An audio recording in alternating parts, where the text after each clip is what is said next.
Audio is on. What's good? What's good? Dynamics Podcast. Full game watch along. Shout out to Geraldine, first in the chat. What's good, y'all? I don't have my headphones on. I'm trying to get set up. Yeah, man. It's been, 2 days off, man, since the last game. A lot of stuff happened in between since the last game that we played, man. Last game we played, it's so long I had to look it up. It's Atlanta. We played Atlanta last, man. I didn't get a chance to do any, you know, thoughts, or get out the bars that I had uh, you know, in between time. But I guess I'll have to wait to this back to back, man. Because we back to back right now. We play today. Tomorrow we play the Celtics. We play the Celtics, I believe, at 7:30. 7:30 on a Saturday, which is problematic within itself, man. But anyway, Knicks are back, man. We in the middle of the season. Yeah, man. Like I said, Knicks are. That's not the right. That's not correct? Come on, NBA scoreboard. Why are you playing around me? All right, it's correct. 34, 3-4, and 4-5. So both teams are struggling early, man. The Knicks struggles. Uh, like I said, I mean, it goes without saying. I think at this point, of not this season, just this era, this Knicks era, rocking with Julius Randle and RJ and all, and Mitch Robinson. At this point now, it's like it's a lot of frustration going on out there, man. I think as a Knicks fan base, we are just tired of this bullshit already. I get mad at people that keeps talking about Fournier. They want to get rid of Fournier. Fournier is not the problem. He's only one guy, man. He's only one guy. Is Fournier even that good to even be talking about him as much as people talk about him? It's like it's tiring. Like after every game, I don't say to myself, "Damn, son, that fucking guy Fournier, man, that guy that's the guy right there, man. If we didn't have Fournier, we would be so much better." But then, Twitter is the town hall, right? So on Twitter, so a lot of people on Twitter are crying about changing the starting lineup, which we probably are. I didn't see who the starting lineup is going to be tonight, but supposedly the starting lineup is going to change. We'll see if it does. But people are talking about like just start Obi, bench Julius, bench Fournier. Like that's going to be the end of our problems. No, but then they also say that they don't mind losing as long as the guys that they want is in the starting lineup. No, I tell you, man, like I said, outside of the Knicks, there's a lot of stuff going on, out there that people are talking about that I just don't agree with half the stuff, and I don't agree with it not because from a hate standpoint, because that's what people say too. It's not just having to do with politics or anything else. It's just like like if you don't like something, people call you a hater. And like that's like a bad culture, but that's the culture that we in. Like if you're not going what the mob is saying, then you're either a hater or you're like a problem. People jump on your back and stuff like that. One guy I'm thinking about, Trav B. Ryan, one of the best lyricists out there as far as storytelling and stuff like that, especially for the Knicks and just like a lot of different genres, man, astrology and stuff like that. But people like to get on him and this is his music and this is stuff that he's putting out. And then they incorporate it to the Knicks and they double down on it. So everything that he says about the Knicks, they jump on down his throat.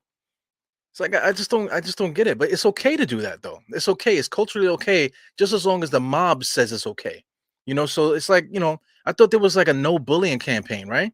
These people now that are like in their 20s and stuff, that like 10 years ago when my son was in like grade school, there was like the no bullying campaigns and stuff like that, trophies for these people.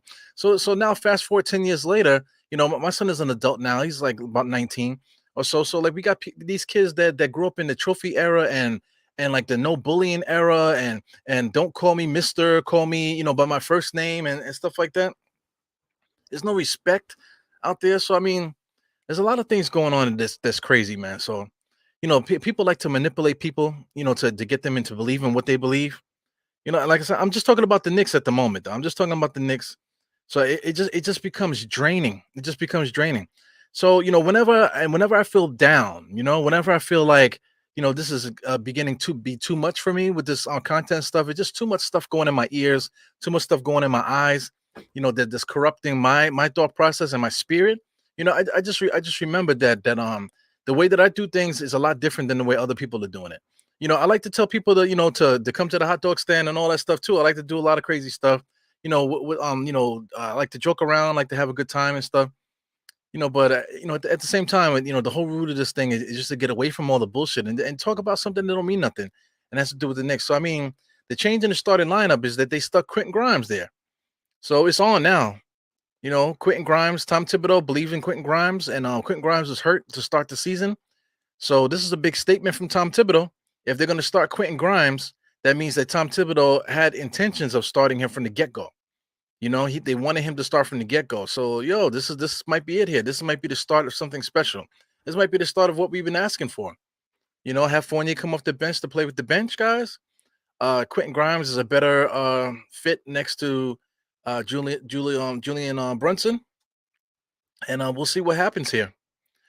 He goes, RJ, cross court pass to Quentin Grimes, find a pass to Jalen, spin move into the paint, kick it out to Julius. Julius fakes, jab step, one move crossover, 3 dribbles, good. Swipe the ball right out of his hands. Did they call a foul there? I believe they call a foul on Quentin Grimes. Quentin Grimes looks strong, man. It looks like he put on some muscle. So a little bit too many dribbles there from Julius Randle, but good hands by Tobias Harris to get it in there to get it off of Julius. So Julius telegraphs a lot of his moves, man. Shout out to RJ. RJ just doesn't have any moves. He misses chippy wide open layups. But Julius Randle, man, his moves are telegraphed, man. It's so easy to guard. So they're gonna have my man Maxey starting the point guard today. So it's Maxey versus Quentin, and who's Jalen guarding? Jalen is guarding. I can't see who he's guarding, but it's interesting, man. So anyway, I know you guys watch. You guys not just watch. You guys hang out with me. On these podcasts and stuff. So how I view things and stuff. So it's just very frustrating, man. I'm gonna try to get off of that politics stuff. Try to get off of that you know pointing the finger stuff, and then just try to get back to the essence of this whole thing, and which is the colors that are on this side of the screen. Excuse me, yeah. Wait, I can't really see it. It's on, yeah, no, it's on this side of the screen right there, right? The orange and blue. So I'm gonna try to keep it orange and blue. Just keep the content coming, because that'll help me clear my own sanity. You know what I'm trying to say. So anyway, we got Tobias over to number 8. Who's number 8 there? Got to get familiar with some of these guys that are here playing. Kick it over to Tobias Harris. Cross court pass to PJ Tucker, who is trash can, fake power forward, fake tough guy. PJ Brown pushing the ball up. I mean, RJ pushing the ball up, alley oop to nowhere. See, that's the thing. When it comes to that stuff, the alley oops is fun, but let's just get the shot up. You know what I'm saying? Don't force an alley oop if you don't have to. Just put the shot up and let Mitchell Robinson get the rebound. Because as I'm looking here, it looks like Joel Embiid ain't playing either. So listen, man, the Knicks should dominate this game. Lord have mercy. This is a trap game. This is one of those games that when it comes down to it, if we end up losing this game, I think guys might protest. They might show up to MSG and actually protest. Harrell is starting at center. Maxey's the point guard. I can't even see who that is, number 8 there. I got to get the my little box score thing here. Find out what's going on. Here go Tobias Harris. Jump, pull up 3-point shot. And he made it in there. It looked horrible. So it's that was a 2-point shot. So Philly's up 2-0. Jalen Brunson, dribble handoff for Julius. So it's a reach-in foul there by number 8. I gotta find out who that is. I don't know if you guys are saying it in the chat already, but let's see who that is there. On the 76'ers. So that's Melton. Okay, they started Melton. So that's interesting. I thought that they would start Milton. Is that Milton or Melton? I believe that's Melton. It doesn't look like Milton. So that's gonna be a tongue twister all damn night. I think that's Milton. So is that Milton or Melton? I can't see. Number 8. I think that's Milton. Whatever. So here goes Quentin Grimes. We got the Julius Randle slow pull up jump shot. He makes it. So that's 4-2. So far, so good, man. The Knicks away jerseys are crispy, man. That blue on orange is so nice, man. I gotta cop me one of those. But I don't know what jersey I'm gonna get. Am I gonna get another diehard Knicks jersey? Here goes a pull-up jump shot there. What's that by Maxey? So we're gonna look for Maxey to put up a lot of shots, man. And that kid got a lot of energy. Brunson bringing it up on the right-hand side, being guarded by number 8. Switch over Maxey with another steal, man. He just took that from him. Same type of steal. Go right to the chest of Quentin Grimes there. They're gonna call out of bounds. He was calling a foul. Oh, they called a Knicks ball. Okay, cool. So that's a home crowd call right there. Let's get the scoreboard together, guys. NBA scoreboard sucks, man. With the pure white, I want to see if I can make a change to that. There you go, 7-2. Oh man, RJ. Yo, Philadelphia doing a great job of cutting Knicks off dribbling. So I mean, Julius Randle got caught once already. RJ got caught once. Jalen Brunson got caught once already. So they're doing a good job of stepping in the Knicks dribbling space and putting their hand in there and be able to steal those cookies there. So that's what's up. So shout out to Maxi. Maxi's hair reminds me of Quentin Grimes. It's not Quentin Grimes. IQ's hair. So maybe these guys are going to the same barber or something like that. He goes Quentin Grimes first shot of the game, pull up 3-point shot, no good. Rebound by Philly. He goes Milton. So number 8 coming up the court here, dribbling, dribbling. I think this is the dude that used to be on Memphis, if I'm not mistaken, right? Over to Maxi. Maxi got a full head of steam, man. This guy's looking for blood tonight. Here go Julius Randle, not able to hold on to the ball. Good swiping by Maxi though. Maxi was the one to get that loose. So the Knicks are down 9-2 in Philly. Doesn't look good. Please subscribe and hit the thumbs up on the way in, guys. It's your boy Eru doing the play-by-play here. So that full watch along on here. So I forgot to do it before, man. While I'm doing this, I'll see if I can set this up for my guys here. 9-5, decent basketball game, not for nothing, man. So what is this? The Philadelphia 76ers are calling a timeout here. So Doc Rivers is the same as Tom Thibodeau. Maybe Doc Rivers is a little bit more diplomatic when it comes to talking to referees, but Tom Thibodeau is always angry, always cursing. That's just the way that he is. He's standing there. He lost some weight, man. You could definitely tell that his shirt is hanging up off him. Shout out to Wingstop. Yeah, man. I'm vegetarian, man. I don't eat chicken. You guys know that. Vegetarian stuff. When it comes down to like food and stuff like that, it really comes down to flavors, y'all. A shout out to everyone that's interested about the Die Hard Knicks training camp. I'm still doing it, man. For those that were following there, man. Let me put it up here. This is actually let me just show you the whole thing. This is just the little note here. Like I have this posted on the community tabs, right? So for those that aren't familiar, see the first 3 days there, Monday, Tuesday, and Wednesday. I essentially repeat it. So Monday, excuse me, Thursday, Friday, and Saturday are the same things as Monday, Tuesday, and Wednesday. So I mean, today is Friday. So Friday, I'm repeating day 2, which is lat pull downs and single arm shoulder press, man. So I gotta let you guys know. Today I didn't do anything. I wasn't feeling good today. I couldn't sleep last night. This morning I woke up not feeling too good. So I ended up sleeping all day, headache and all that. So I actually feel good now. I started feeling good recently. So if I have to, man, during this podcast, you're gonna see me picking up a kettlebell and doing some shoulder presses, man, because I didn't get a chance to do any workouts today. So if I do my shoulder presses now, I'm gonna count 6 hours from now, and I'll be doing my next workout. So that's dedication, man. For somebody that's out of shape, you can't worry about like, damn, I didn't have time to do it today. I wasn't feeling good, so now I'm just not gonna work out today. No, man, it's got plenty of time in the day. Most of you guys work in the evening, and then a lot of you guys also you're off tomorrow. A lot of people are off on the weekend. So I mean, like, what do you need to sleep for? If you're not doing anything tomorrow morning or anything, like even if you are doing something tomorrow morning, what's more important? Getting that extra sleep so you can wake up and have be fresh for tomorrow, or should you get that working? Get the working whenever you can. So that's the beauty about starting it up now, because with this whole workout training camp stuff that I'm doing, I'm not doing anything strenuous or anything that's so out of the ordinary. Right now, I'm out of shape. So me being out of shape, just doing basic shoulder presses is a lot for me at the present time. So like I said, I'm gonna be doing this particular workout for the remainder of this week, and then next week I'm gonna do it again, and then that in 2 weeks from now, we can start talking about adding more stuff to it. So stay tuned for that, man. Like I said, I'm gonna continue to keep posting about it and keep posting more and more content, video content pertaining to it. So here we go, Philadelphia. Yo, Maxi is extremely, extremely, extremely, extremely active, man. He has like fire up his ass. So he's going right at Quentin Grimes. So I think that might be the second foul for Quentin Grimes, if I'm not mistaken. Let me check out what's Quentin Grimes doing. That might be Quentin Grimes' second foul. So yeah, so that's Quentin Grimes' second foul. Not really his fault. This guy, Maxi, is coming right at his chest. He came right at his chest the first time and got a foul, because of his aggressiveness. And just now, just a simple drive where Quentin Grimes was with them, but it was nothing really that he can do. the aggressiveness of Maxi. Just put Quentin Grimes in a bad position there. So shout out to Maxi, man. You could definitely see the strength that he built up there. His shoulders look good.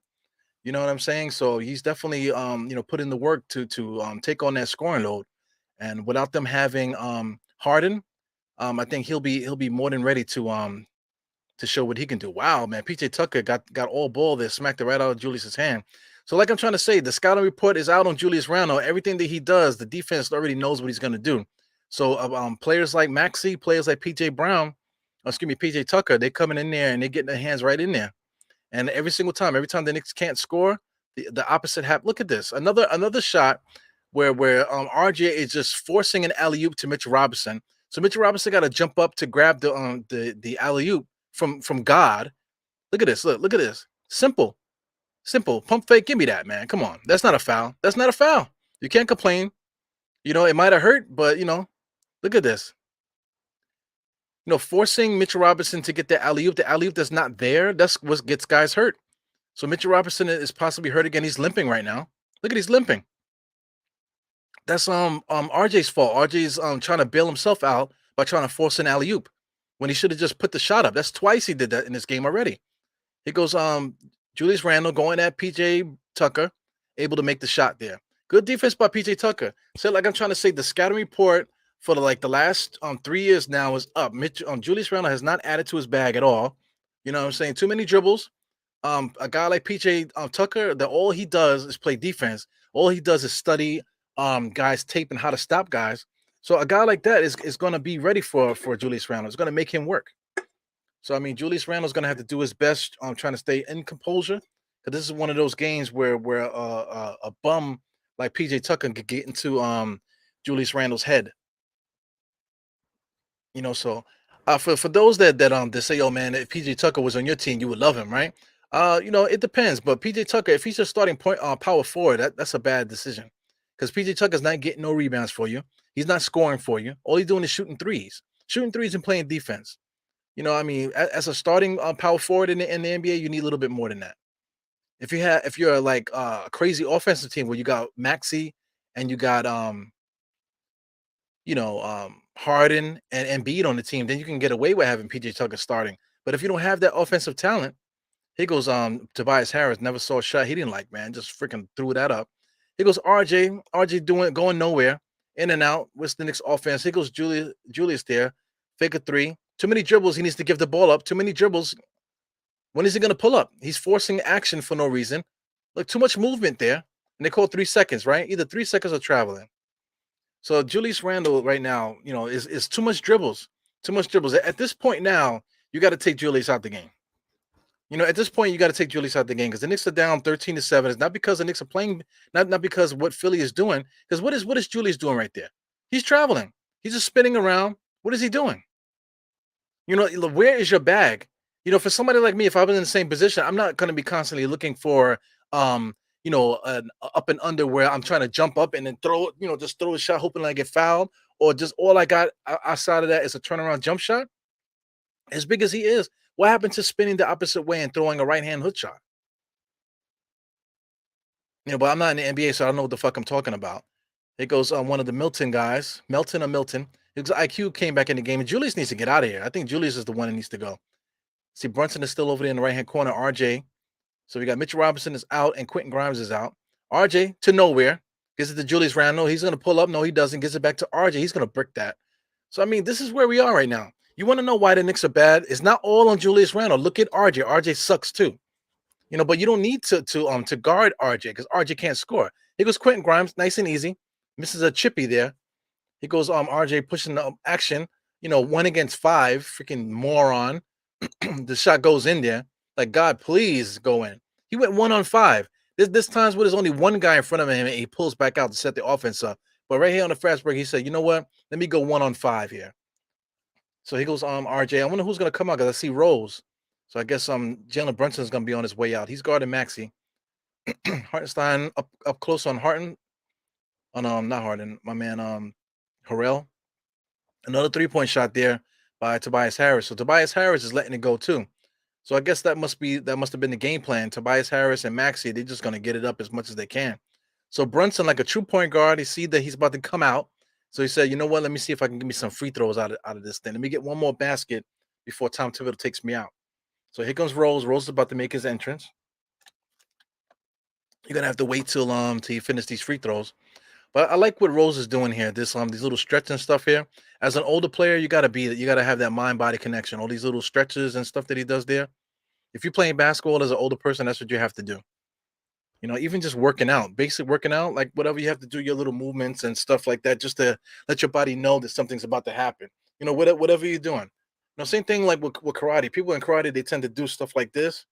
Like whatever. It's just to get your body moving to where you want it to go. You know what I'm trying to say? Same thing with basketball. It's all mind body connection and all this stuff here. Uh, you got Brunson shoots both free throws. So Brunson is trying to extend his time out there. Quickly, he's picking up Maxi. That's his best friend. You got Melton. Melton or Milton. Dribbles to the left. Dribble drop off to PJ Tucker. Trash motherfucker. Harden. I keep saying Harden, but that's Harrell. Okay, now we setting back up. Maxi's going one-on-one against Julius. He's pulling up. Oh, he doesn't. Gives it to PJ Tucker. PJ Tucker drives. Good cutoff by Hartenstein. Hartenstein was able to help RJ get a little swipe, while Melton was able to come in there and get a nice little floater there. So is this Milton? I think that guy's name is Milton. His name is Milton, number 18. But then you have another guy, number 8. He's supposed to be Melton with an E. But I'm looking at his jersey. It looks like he has an I too. So somebody's wrong. Somebody's wrong. Either they messed the jersey up or his name is actually Milton also. So I don't know what's going on here. I guess the referees are calling a delay a game. I think they called a delay a game, if I'm not mistaken. So I can't hear the audio for the game. I'm just going off of what I see here. Shout out to everybody in the chat, man. I'm talking shit all here. I didn't really say nothing to you guys. Shout out to Geraldine, the leader in charge. Shout out to Jarrell. Let me finish what I was doing here. You got Kevin Taylor. What's good to Kevin Taylor? I haven't seen you in the comments in a while, Kevin Taylor. What's up, man? What else is going on here? Bayside Junior is here. What's good, Bayside? Yeah, Grimes just started, man. He got fouled out. Shout out to Maxi. Maxi went right at his chest twice. Referees called a foul just because of the action. Ah, man, these guys, Knicks are just blowing layup after layup. Hartenstein, he blew that layup. Comes back down on defense there. He's out of bounds. Absolutely out of bounds. These NBA players argue everything, and that drives me crazy. Like if you're out of bounds, you're out of bounds. You know what I'm saying? Why argue every play? That is so draining. Just stay off Twitter, as Ulysses. Yeah, I get it, man. But a lot of the stuff having to do with the Knicks conversation is on Twitter. So I mean, I can easily just get off of it. A lot of content creators don't really comment on it. They just look at it, just for the same reason, just to get information. But my thing is, man, like I have a I just have a desire. I have a desire to connect with Knicks fans. So I'm there with that sole purpose of connecting with Knicks fans. Not trying to advertise stuff like that because I'm not really good at that. I'm not really good at advertisement. How long does it like you guys watch the podcast? How often do I tell people to hit the thumbs up? I always forget a lot of times. To do that. Promotion is not something that's not my strong suit. I just like to talk Knicks. I like to come on in and do the stuff that I do. You know what I'm saying? So that's my mentality, man. So I'm on Twitter with that effect. But sometimes it's fun. Sometimes it can be fun. But then, through that, you always get sucked into the vortex of the bullshit that's happening here. Right now, the Knicks, I don't know what's going on here. Here goes Julius Randle, one-on-one. His bag is crazy. Him and RG, those are our two go-to scorers. And just now, Julius Randle's working there, and then look, another turnover. Basically, another turnover. It's not on paper turnover, but it's basically a turnover out there on the court. So here we go. Philly's gonna come down, walk it down. So most of the Philadelphia's points has been off of Knicks' mistakes, not necessarily off of what they're doing offensively. The Knicks are doing a decent job defending. As I forgot how to pronounce my man's name there. That's Niang, whatever his name is. RJ just pulls up. That's gonna be no good. It's a shot to nowhere. Here goes Maxi pushing up the pace here. Nice little pass to Niang again. Niang misses it. Wow. Good drop off pass there by Tobias Harris to give to Maxi. Maxi comes in and score. So this is all based off of Knicks' mistakes here. So even though Philly didn't score right away, they still was able to score on that possession. So it was based off of Knicks' mistake. Drop off pass from Rose to Hartenstein. Good basketball play there. Simple. So I mean, it's just frustrating, man. I see like Max is gonna play 40 minutes today. Number 18, he sucks. Gives it over to number 44, Mr. Reed. He traveled. He's gonna complain about that too. These NBA players are trash, man. Complaining about too much, man. Like, come on, man. Referees are out there for a reason. It's just like if you work a job. Let's say if you work in construction and there's safety guys out there. There's a reason why there's safety people out there because the construction workers be out there working with working with welding and working with iron and stuff like that. A lot of them don't be having safety glasses on. You know what I'm saying? They be working with flame with blow torches and stuff like that with no flame retardant gear, working around electricity but don't have no electrical gear. So I mean that's the reason why you need referees in the NBA because if you didn't, then these NBA players would do anything they want. Shout out to all the referees out there in the parks. You know what I'm saying? It's one thing for fouls and stuff like that, but these traveling and all that other stuff. That's one thing I don't miss about playing basketball. The arguments about calls. It's ridiculous. Just shoot the ball, bro. Shoot the ball. Let's play. If not, then I'm out of here. So Geraldine was good, Geraldine. So why did he come out and tell that lie that Evan Fournier was a starter? I don't know. So I mean, I didn't see the press conference before, so I don't know if you're referring to the press conference before the game. But I mean, they don't owe us nothing because I mean, everybody in the whole media was saying that we should fire Tom Thibodeau. I mean, Bleach Report, the same people that I'm looking at the score on my phone here, Bleach Report, they're the ones that put the first through the first stone saying that he should fire Tom Thibodeau. You know what I'm saying? So if the media is saying that they should fire Tom Thibodeau, then why should he give proper information to the media? So that's what it is. So Quentin Grimes I like that he did that because I think a guy like Fournier is not gonna hurt his feelings by not playing, by not starting. It's not gonna hurt his feelings. You know, what's the name? Fournier's he's a veteran. He's been in the NBA a while. He started a lot in his career. He could probably tell you himself that he lost a few steps. You know, he used to be a Nick killer, 17 points a game for 5 straight years. So he used to be able to score pretty good in the NBA. He's getting up there in age now. He's not as quick. He's not as crisp in his movements. He doesn't drive as much as he used to. You know what I'm saying? So Fournier is like 30 now. So you can see Fournier coming back to the bench. So the idea of starting Quentin Grimes, if you're gonna do it now. Fuck it. You know what I'm saying? I'm down with it. I'm down with it. No, but one guy here quickly, man, he is hungry, man. You can see that he put on some weight too. Not as much as Maxi. I think Maxi might just have that body type with the wide shoulders and stuff. But quickly is a gamer. After that bad game that he had that first game, he's been playing really good, man. 16 rebounds the last game. I do watch alongs and stuff. A lot of times I don't even see the it depends because I had I'm Jarrell and I had Evergreen on there, so I didn't really get a chance to look at stats too often last game. But he finished with 16 rebounds last night, man. That was I mean the last game against Atlanta. That's crazy. Obi Toppin comes in there, already got an alley oop. Let's get back into this game here. We got one of the Milton guys pulls up a jump shot to nowhere. It goes quickly on the right hand side. Him and Hartenstein are communicating there. He's asking for a pick. He sets the pick from him. He takes the pick, gives the nice little drop off to Hartenstein. Wasn't paying attention. Freaking jackass. They're communicating up the court, setting a pick. You know the pick is coming. Quickly gives you the roll, and you're not ready for it. What's going on, man? Like we're not even a mid team. We're not even a mid team. It goes quickly lost in the sauce there. Good recovery, but number 22, which is I think I forgot his name. Number 22, that's Thibault. He was able to get a nice little layup there. It goes rolls with the dynamic finish, but I think he stepped out of bounds. So there's a lot of complainers out there on the court there. I hate watching that. Like if I was on the side, I'm not a heckler, but I definitely would be saying something to these guys. You know what I'm saying? Yo, stop complaining, that type of stuff. You got one of the Milton guys, number 18, guarded by Rose, gives it back to Nang. Back they playing pity pad out there on the perimeter. Milton cross court pass to number 20 Nang. Obi back out to number 20. Good defense by Hartenstein, but he kick it back out to Nang again. He misses a 3-point shot. Dribble bounce off the backboard. Hartenstein gets it. Obi Toppin pushes the ball up the court. He's directing traffic. He's on the left-hand side. Looking for quickly. Quickly gets the ball on top of the key. Another pick by Hartenstein. He just pulls up. Bang. So you got 22 to 21 at the moment, right? 22 to 21. I got 45 seconds left in this quarter. I don't know where you guys are.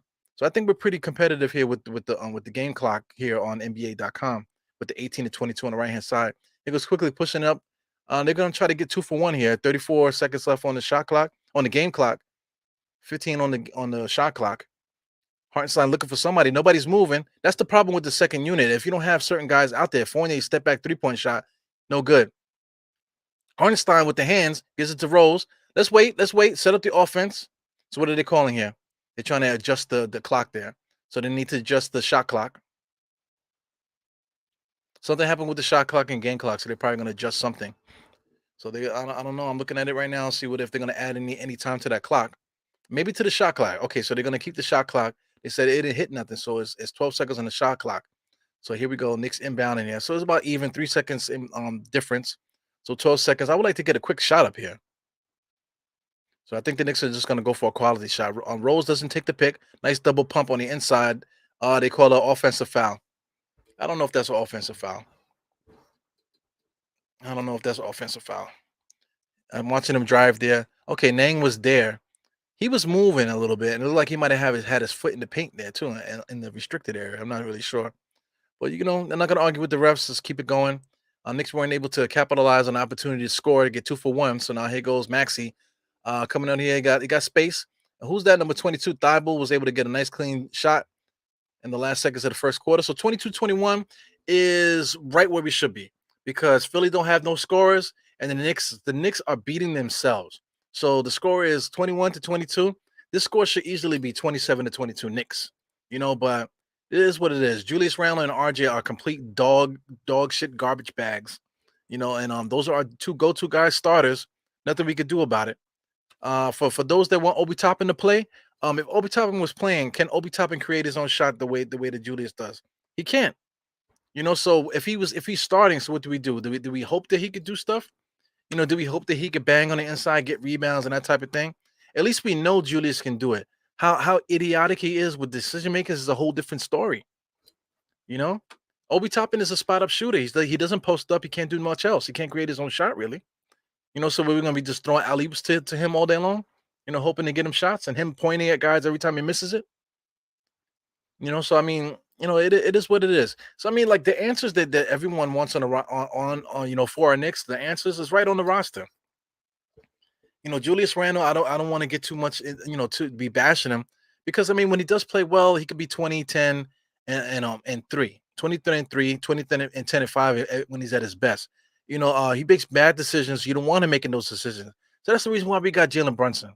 So I mean, Jalen Brunson is there. Tom Thibodeau's not doing a good job of keeping the ball out of Julius's hands.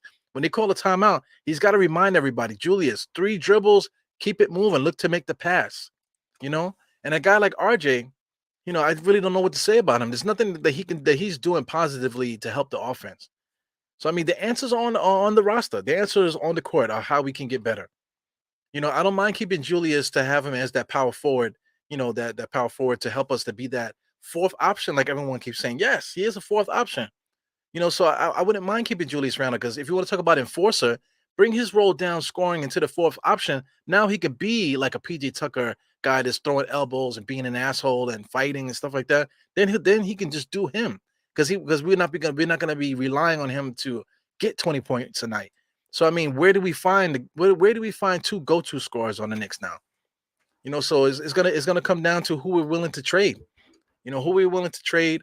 Are we willing to tank and waste another season and hopefully we can draft somebody? These are all big questions that we got to figure out as time goes on. Long commercial here, entering the second quarter. So we got an inbounds play here. You got the referee underneath the basket. That's Reed gives it to. I keep forgetting this guy's. This is Gord. What's his name here? Keep forgetting my man's name. Number 30. He's a good shooter. That's Korkmaz. So turnover by the Knicks. Here goes Rose, full head of steam here, looking up. Obi Toppin fakes. He has nothing. You got to give it back to quickly. Run some offense. Hartenstein comes in to set up the pick. They change their mind. Call a play. Obi sets the pick. Obi sets up the pick and then quickly runs right into a roadblock. Turnover. Easy bucket here by Philadelphia. No, they don't miss. They miss it. So they call a foul. So if it's a shooting foul, it'll be 2 easy buckets for Philadelphia based off of a Knicks dumb mistake. It's just a dumb mistake. They had a Hartenstein there to set the pick. They didn't want that. So they told Hartenstein to get out of there. And then Obi Toppin comes from the corner, sets a pick, and then quickly goes towards the same corner where Obi Toppin's man is standing right there, which is a roadblock. Now we got two shots. Makes the first one. So there you go. The Knicks it might as well just be a turnover. It might as well just be a straight turnover. But I guess they're gonna register it as a steal. But it's a straight turnover. Milton shooting free throws by himself. Let me set this up. Keep forgetting. That referee, the female referee, she's doing a good job. I can't front. She's doing a decent job. So he goes Rose with some extended time running point. Picked by Hartenstein. He goes quickly, driving on the inside. Gives it back to Obi with nothing. Gives it back to quickly fakes getting double teamed here. So we're basically doing like a zone defense here. Good defense by Reed to block Rose's shot. So just a bad possession by the Knicks. Now here goes Philadelphia. They're gonna come down. Pull up jump shot by Nang. Good defense by Rose. Milton, wide open jump shot. That would have been a killer right there. He misses it. He goes Rose, pushing some action. Obi Toppin asking for another alley oop, and then passes it to Fournier and just gets it easily stolen. Good defensive play by Rose. Here goes Fournier walking the ball up the court. What are the Knicks running here? Here goes Fournier. Too much dribbling, gets stolen again. I mean, what's going on here? And this is just horrible basketball. Here goes Thibault with a 3-point shot. He misses it. Those are two daggers right there. We should be down by what is this 8 right now. It goes quickly over to Fournier. Fournier fakes over to quickly fake a shot back to Obi Toppin driving. No look pass to Hartenstein. Gets the ball smacked out of his hands again. Man, the Knicks can't do anything tonight, man. Knicks can't get anything done tonight. Ah, yeah. Tom Thibodeau. You can't put it all on Tom Thibodeau too, man. You can't put it all on him. You can't put it all on him because he is the coach, but these players are not doing what they need to do. Here goes another mistake by the Knicks, resulting in a Philadelphia fast break point. He goes quickly trying to create something. He's too busy trying to catch the foul rather than trying to make the layup. It's ridiculous. Ah, yeah. Very frustrating. Very frustrating. Here goes Philadelphia, miss another one. Here goes Hartenstein. Here goes Derrick Rose. So now that we have some hurting going on here. So I see Jalen Brunson coming in here, which is a good idea. Fournier coming off the bench, is a demotion for him. So he got to figure out how he's going to fit. Here he goes driving into Hartenstein. Nobody wants to shoot it. Here goes Hartenstein with a floater. He did get fouled there. He made it. He didn't complain. He's coming back up the court. So Knicks finally was able to score 25-23. We're down. 9 minutes and 24 seconds left in this second quarter here. Nang just pulls up for three, no good. So Philadelphia is not taking good shots in their half court sets, but they're taking advantage of every mistake the Knicks have there. There goes Fournier. Fournier one dribble and Thibault was able to get his hand in there. Philadelphia is just doing a great job getting their hand in on shots. Yeah, man. So it is what it is. Oh, yeah.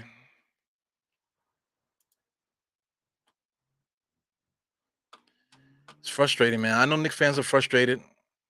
I know I'm frustrated. Because I mean, we're at a point now where we shouldn't be acting like this. We was that almighty fourth seed, right? Shout out to State. He invented that term, almighty fourth seed. That's what it's about, right? So we probably should have tanked that year. Maybe we would have been better off, but we didn't do that. But I mean, we can't do nothing about it, unless you're gonna get a what do you call hot tub time machine.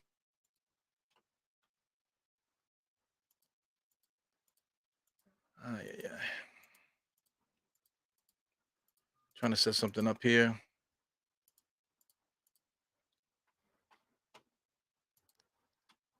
Yeah.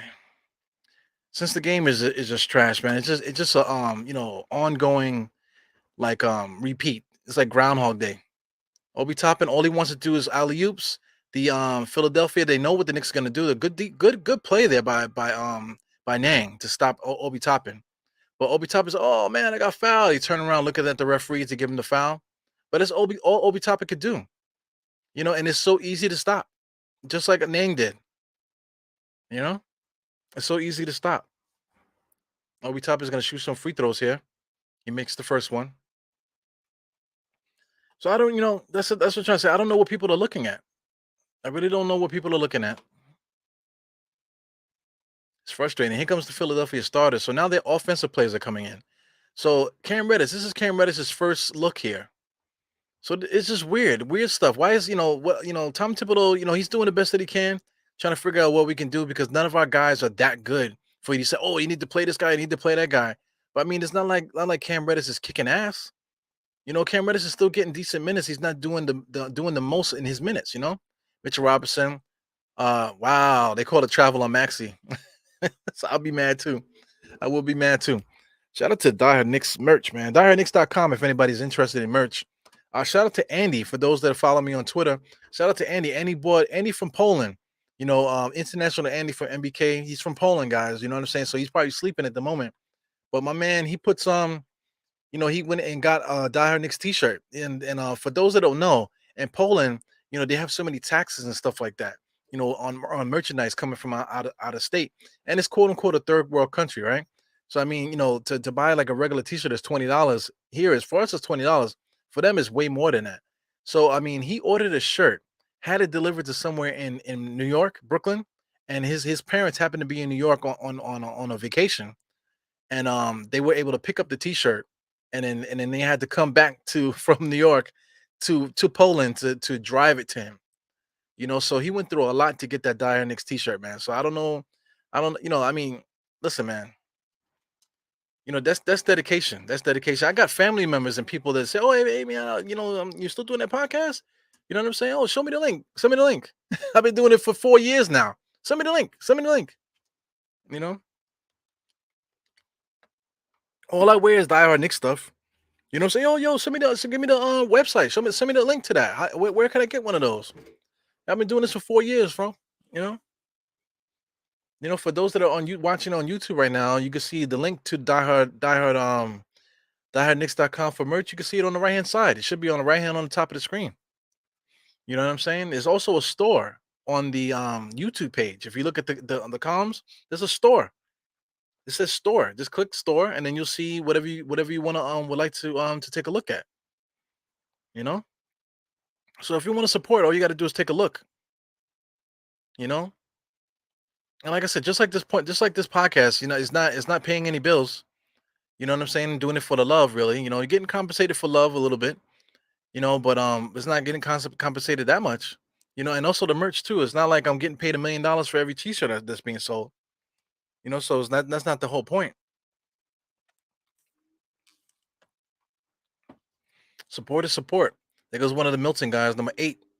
So the Milton boys are giving us trouble. They're very they're giving Philadelphia a good pace with no offense on their side. Jalen Brunson all the way on the inside. Good defense by Milton. Fake pump shot there by Brunson, gives it to RJ. RJ finally makes a shot. So RJ finally makes a shot. Hopefully he saw it go in, so he'll be able to make some more. And out of nowhere, the Knicks are 33 to 32. And like I said, it's really because Philadelphia doesn't have any offense going on right now. They don't have anybody to go to. No Embiid, no Harden. So they were out there go-to scorers besides excuse me, Maxi. So the Knicks should be able to win this game, like I've been saying all this whole time. We should be able to win this game. But all of our mistakes, Philadelphia is just doing a great job of taking care of mistakes. Every team that we played so far, every time we make a mistake, they always score off our mistakes. And the Knicks don't do a good job at doing that. So I mean, we got a lot of things going on. Tom Thibodeau is well prepared. I'm quite sure they practice a lot. But the Knicks need to be more. The Knicks are just not well oiled.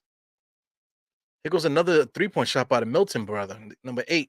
They're not brothers; they just share names, close in name. Brunson, left hand side. I'm at the 6:51 mark. If anybody wants to know, 6:51. It goes Brunson, right hand side. Brunson hasn't been able to get off at all, man. They've been really locking his ass up today. Right now, Brunson has 9 points though, 2 for 6. But it's a 2 for 6 where they literally are locking his ass up. Maxi comes around the screen there, gives the ball to Tucker. Nice little floater on the inside. Here goes Jalen Brunson, left hand side. Picked by Mitchell Robinson on the right. He goes the opposite way. Dribble, looking. Gives RJ. RJ just sails in there, pulls up, makes a shot. Here goes Harrell there, holding his head like he just got shot or something like that. Here goes Milton, right on the 3-point line, gives it to Tobias Harris on the inside, being doubled. for no reason. Good help defense there by Cam Reddish. RJ recovers from Cam Reddish's man. So they're gonna call. Nope. They didn't call loose. That's loose ball foul. It looked like it was a loose ball foul on New York. So it's gonna be Knicks ball here, if I'm not mistaken. Is Knicks ball? I believe it's Knicks ball, and Tom Thibodeau called a timeout. So that's what's up. Johnny Bryan is there talking to RJ. Ah man, so that's one thing that we didn't really see enough last year, man. Like coaches is coming out there pulling guys to the side and giving them instruction. So Johnny Bryant seems to be really talking to RJ a lot, because RJ is definitely in his head. So having a coach there to explain to him what he's doing wrong is all right. Yeah, these fouls, I agree. I gave props to that female ref, but the female ref, she kind of set the tone for how this game is being called. But not for nothing, I appreciate it because a game like this is one of those games where I can see guys fighting.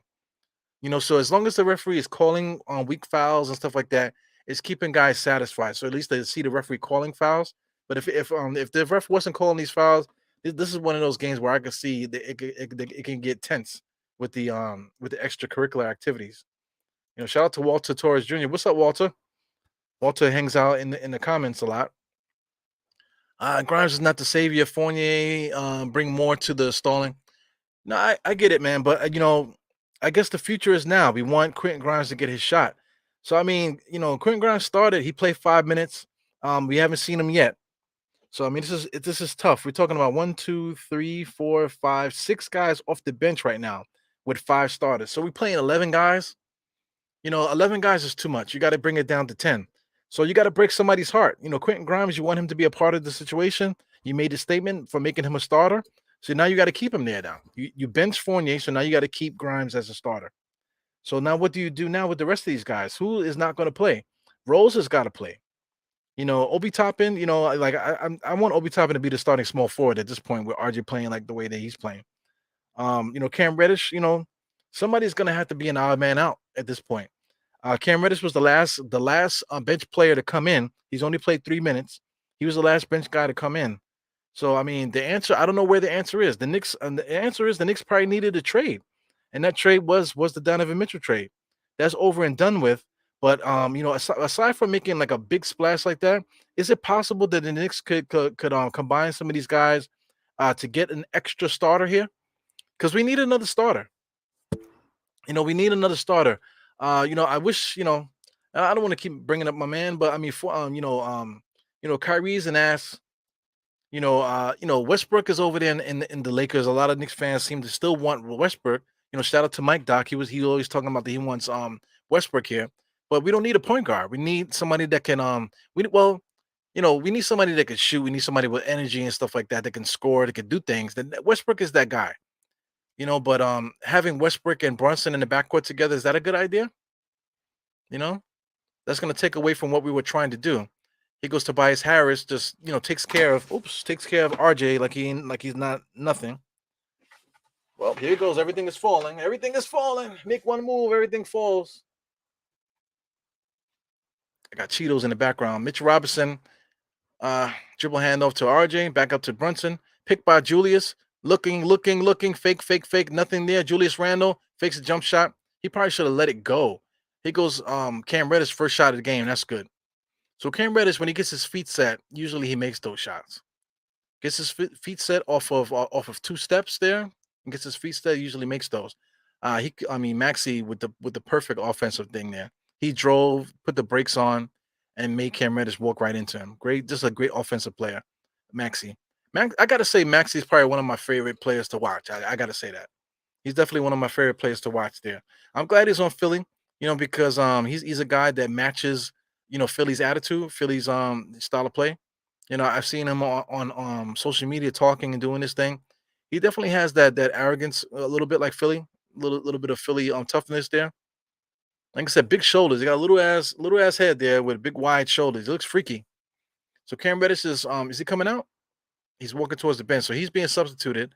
So I want to see Quentin Grimes. Quentin Grimes has got to be the guy coming in at this moment. So we'll see here. We got Mitch, we got Brunson, and we got Julius here.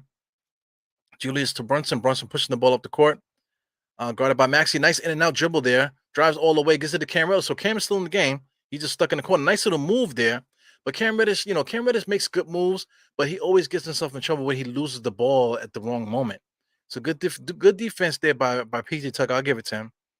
PJ Tucker, for how big he is, man, he doesn't look like he's in shape at all. But I mean, I think he's just like one of those guys, that's just big, big, big for no reason. You know,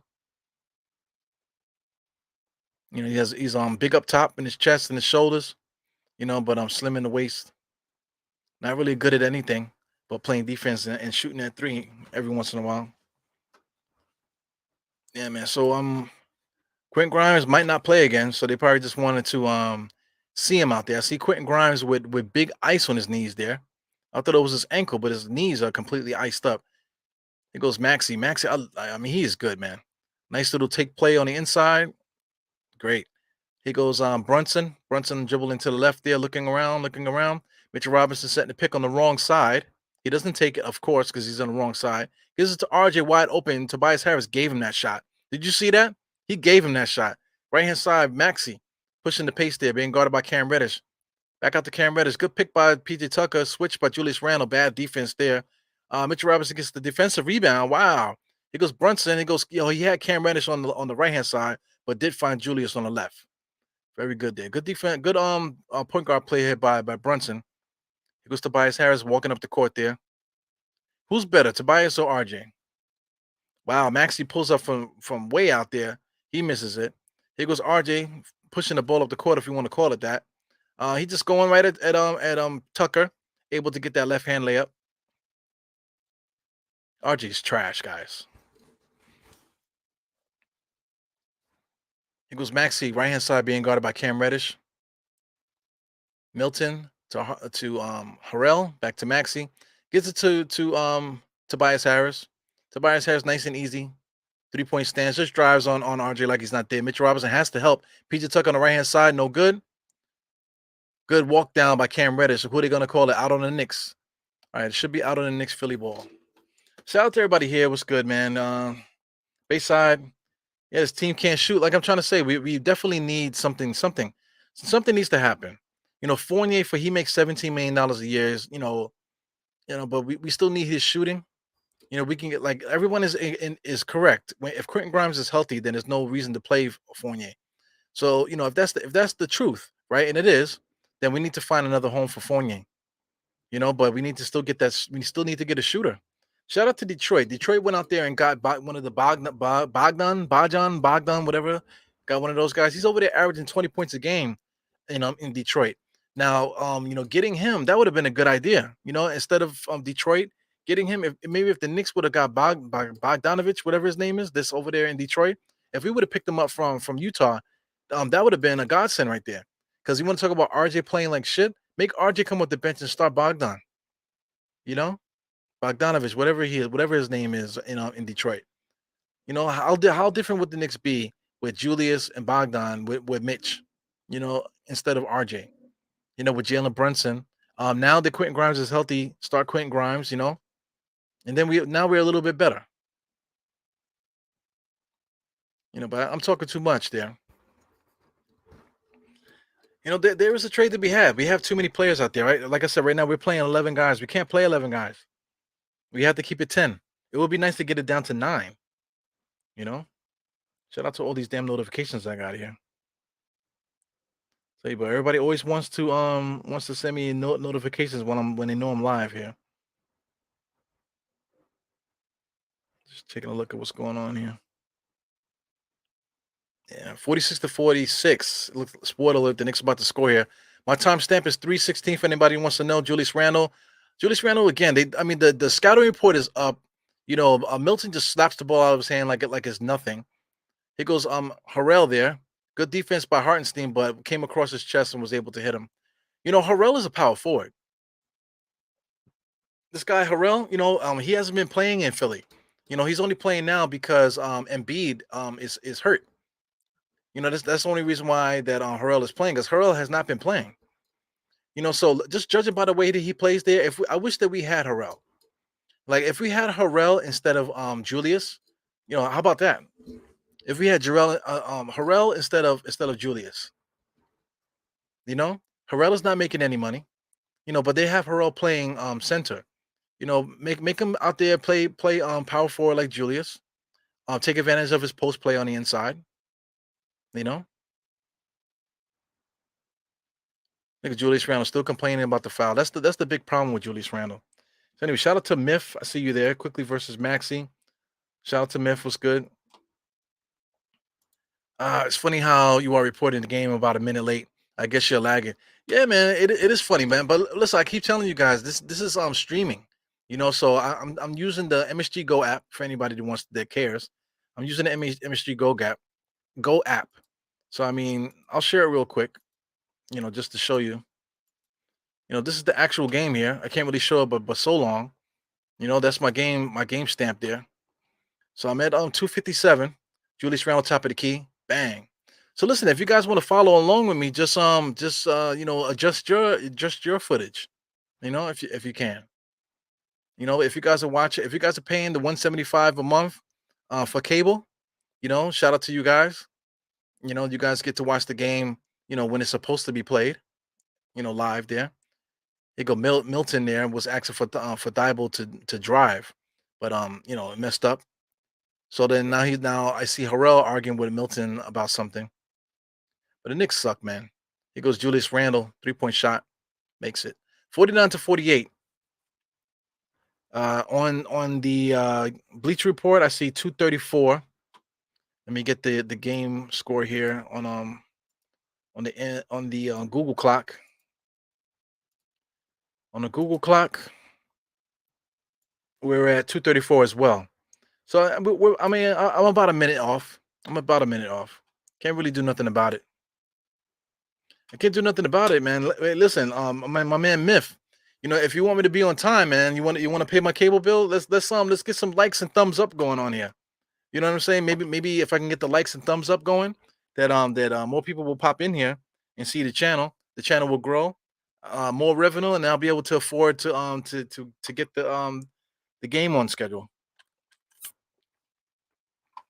Just joking around here. I'm kind of joking around. Luis Denny, what's good, man? For some reason, you don't like Obi. Randall's too slow for the game. But listen, for some reason, I don't like Obi. What do you think the reason is? Tell me, Luis Denny, right? For some reason, you don't like Obi, right? So my question is, right? Why do you think I don't like Obi? Because when I say I don't like Obi, I'm not saying it because that he has a stupid haircut or I don't like his mustache. You know what I'm saying? Or maybe I don't like the way that I don't like. I'm not talking about that. I'm talking about the way he's contributing to the game. So my question is to you: what position is Obi? That's number one, right? Number two, if you start him, how do you take advantage of what he does? All he wants to do is get alley oops. You cannot give him the ball and create offense through him in any kind of way. You can't give him the ball in the mid range to try to get him to score one-on-one. You can't do that. Everything with him is just cutting to the basket, praying for the alley oop, yo, and then getting pissed off because they didn't throw it to him.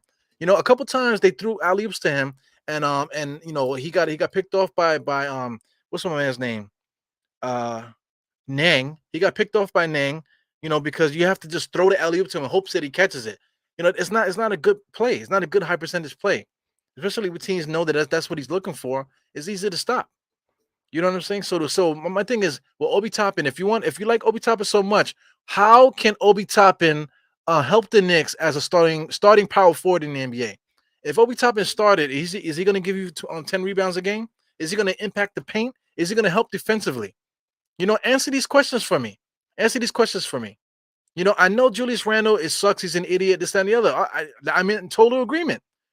So for me to say that Randle is an idiot and this, that, and the other, so that means that for some reason I don't like Obi, but you don't hear me saying that I don't like Julius Randle either.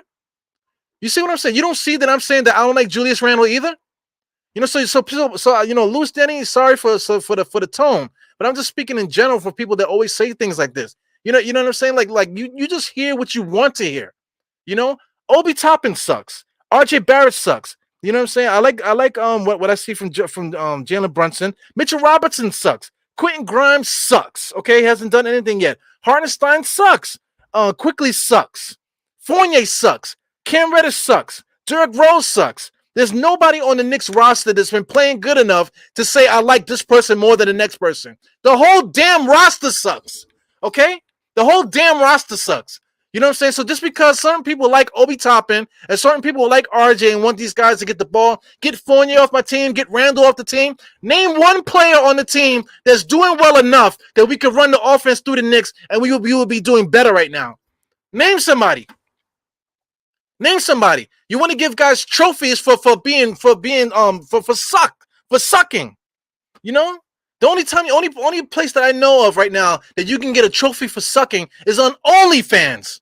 You know what I'm saying? So maybe we need to start a Knicks OnlyFans account where we can see Knicks players, actually doing stuff that fans want to see. Start a Knicks OnlyFans account. You know what I'm saying? Because all the bullshit about like, oh, you don't like Obi, oh, this, that, and the other. Oh, you always talking shit about Mitch. You know, Mitch is better than iHeart. All of these guys suck, man. There is nobody on the Knicks playing good enough, worth enough to even have the fucking argument. There's no reason to have an argument about these fucking players.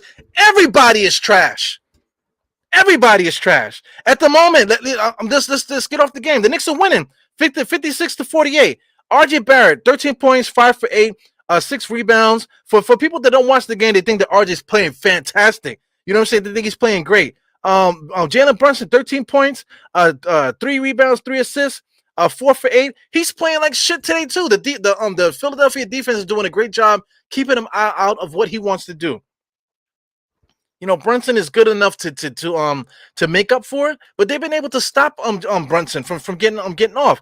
Julius Randle, 5 for 8 from the field. He's playing so bad, right? 2 rebounds, 2 assists. You know what I'm saying? But he is playing like shit. 5 turnovers. 5 turnovers credited to him. You know what I'm saying? The Knicks are on a run now. 58-51 on the Bleacher Report account. You want to know why? Because they don't have Harden. They want to know why? Because they don't have Embiid. Okay? If they had either one, we probably would be losing right now. They don't have anybody that can really score on this thing. As Tobias Harris pulls up at the top of the key. Come on, man. Mitchell Robinson has 0 points. Mitchell Robinson has 2 rebounds in 12 minutes, 1 assist, no blocks, no steals, 3 personal fouls. Mitchell Robinson is trash. Jalen Brunson with a right-handed 3-point shot, and here goes Julius Randle with a tip-in with the left hand off the offensive rebound. Quentin Grimes played 5 minutes. This is his first game of the season. Only played 5 minutes. Hartenstein, 4 points, 7 rebounds. But Mitchell Robinson is way better than Hartenstein, right? 4 points, 7 rebounds, right? Off the bench. That's Hartenstein, okay? Same amount of minutes, okay? Mitchell Robinson, 0 points, 2 rebounds, no blocks, no steals. Hartenstein, 4 points, 7 rebounds, 1 block, in the same amount of minutes. But let's talk about that. Mitchell Robinson is so much better than Hartenstein. You know what I'm saying? You guys want to complain why am I always a minute behind? You know, let's talk Knicks. You want to talk Knicks? Let's talk Knicks. You know what I'm saying? You want to talk Knicks? Let's talk Knicks. You know, quickly, 11 points. People want quickly off the team too. 11 points, 4 rebounds, 4 assists. You know, 1 steal in 11 minutes a game in this game. Cam Reddish, 9 minutes, 7 points. You know, that's all he does. One block, 1 steal. He's contributing today. Fournier plays 7 minutes. Get Fournier off my team, man. He's a freaking turnstile. He's a freaking cone. He only played 7 minutes tonight. Derrick Rose. Oh, yeah, we need Derrick Rose. 0 points, 0 rebounds, 1 assist. 1 block, 4 turnovers for Derrick Rose. Obi Toppin the Great. 6 minutes, 4 points, 1 rebound. Nothing else. Now we at halftime. Like, you want to talk Knicks? Let's talk Knicks. Trash. You want to talk Knicks? Let's talk Knicks. Only people want to talk about this team as if we're on the Die Hard Marvel channel. Okay, shout out to the Die Hard Marvel channel. I haven't put any content on there because I've been extremely busy lately. But if you want to talk about fantasy, go to Die Hard Marvel and contribute to that channel. You want to talk about Knicks and stuff like that? Go to the Die Hard Marvel channel. Okay, if you want to talk about fantasy and stuff like that. Let's talk about the Knicks. Okay? You want to talk Knicks? Let's talk Knicks. Okay? Because the only people want to talk about is fantasy. They don't want to talk about what's really happening or who's contributing for real, who's a real good player. They're all a trash. I want to know what people are looking at. What are you fanning for? What brings you to the Knicks? Huh? You don't find that suspicious? Because it's not the love of the Knicks. It's not the love of the Orange Blue. It's not the New York thing. Like a lot of people sit here and watch the Knicks because they just want to be a part of something, be a part of what the big crowd is talking about. You know what I'm saying? They don't want to miss it. They want to be a part of all of the shit talking and the rambling and yeah, bro, LOL. You know, they want to be a part of the LOL emoji squad. You know what I'm trying to say? You know, who out there really is a diehard Knicks fan? Don't worry, I'll wait. Shit is crazy, man. Yeah, I haven't done a rant in a long time because it's exhausting. It's exhausting to do rants like this. The Knicks are trash. 58 to 53 at the halftime. Okay, 53 at 58 at halftime. You know, the Knicks are up by 5 against a team that's missing Embiid and is a team that's missing Harden. You know, we have all of our players is ready to play today. Trash. So let's get into this, man. I'm gonna play. Yo, I'm sorry, guys. I'm sorry for yelling and screaming. You know, I really am sorry for it. I'm sorry for all the yelling. Yeah, but I'm tired of it, man. Shout out to Rosario. You know, he's headed to the locker room because they keep trying to force feed these alley-oops to him because RJ is afraid to shoot. So he forces up alley-oops to Mitchell Robinson when Mitchell Robinson has to jump with somebody underneath him to catch the ball. When RJ should just shoot it and let Mitchell Robinson fight for the rebound. It's ridiculous. Shout out to Jarrell. It's crazy, man. Yeah, thank you, Myth. Thank you, Myth, for the $5, man. But so you got $5 worth of me of me ranting just now, man. You got a $5 rant just now, Mr. Mitch, Mr. Myth. You know, it's crazy, man. Adam, Predator, come on, yo, listen, man. I'm sorry for messing up your name, man, but thank you for popping in here. I'm telling you, man. Listen, man, give me a like. That would be nice. You know, give me a like. The whole fucking team sucks, man. Shit is crazy. So anyway, let's get into the halftime. This is the halftime report. Diehard Knicks, man. Full game watch along. You know what I'm saying? You got a lot of you people out there that might watch this, that might come in on and want to know what I'm talking about on here. You want to see somebody yell and scream? Here I am yelling and screaming, ranting and raving, because this is what people like to see. They like to see yelling and screaming. You know, these Knicks suck. You know, these Knicks suck. You know, I'm not gonna play this game where people be like, "Oh, this guy," "Oh, you only like this guy," "Oh, you a hater, man." You know, I don't want to curse you out. And 21-22 in the first quarter, 37-31 in the second quarter. This first quarter here should have been easily 27 points. Right? So at the moment here, you want to fool around, add 6 more points to this. It should be 60. It should be about 64-53 right now. Knicks over Philadelphia. There's nothing Philadelphia is doing that's so good that the Knicks should be in trouble about. You know what I'm saying? We have a full roster.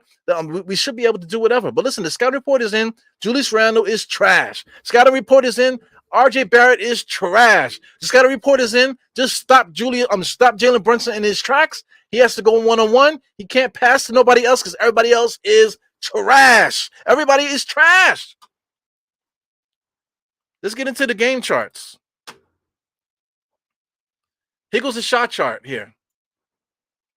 Left-hand side is the Knicks. Right-hand side is the Philadelphia. Look at Philadelphia. Look at all these missed three-point shots. Look at all those missed shots in the paint. My God. 51 shots on the basket for Philadelphia. 41 shots at the basket for New York. So they put up 9 more shots. Basically 9 misses there. 21 makes for the Knicks. 19 makes for Philadelphia, 51% to 38%. If Philadelphia made a shot better, not even 51%, if they shot 44, 45% or whatever, we would be losing. We would be losing. Okay? Look at all the shots in the paint here that they missed. All these shots in the paint that they missed. You know, not because of Knicks defense, because they're not good.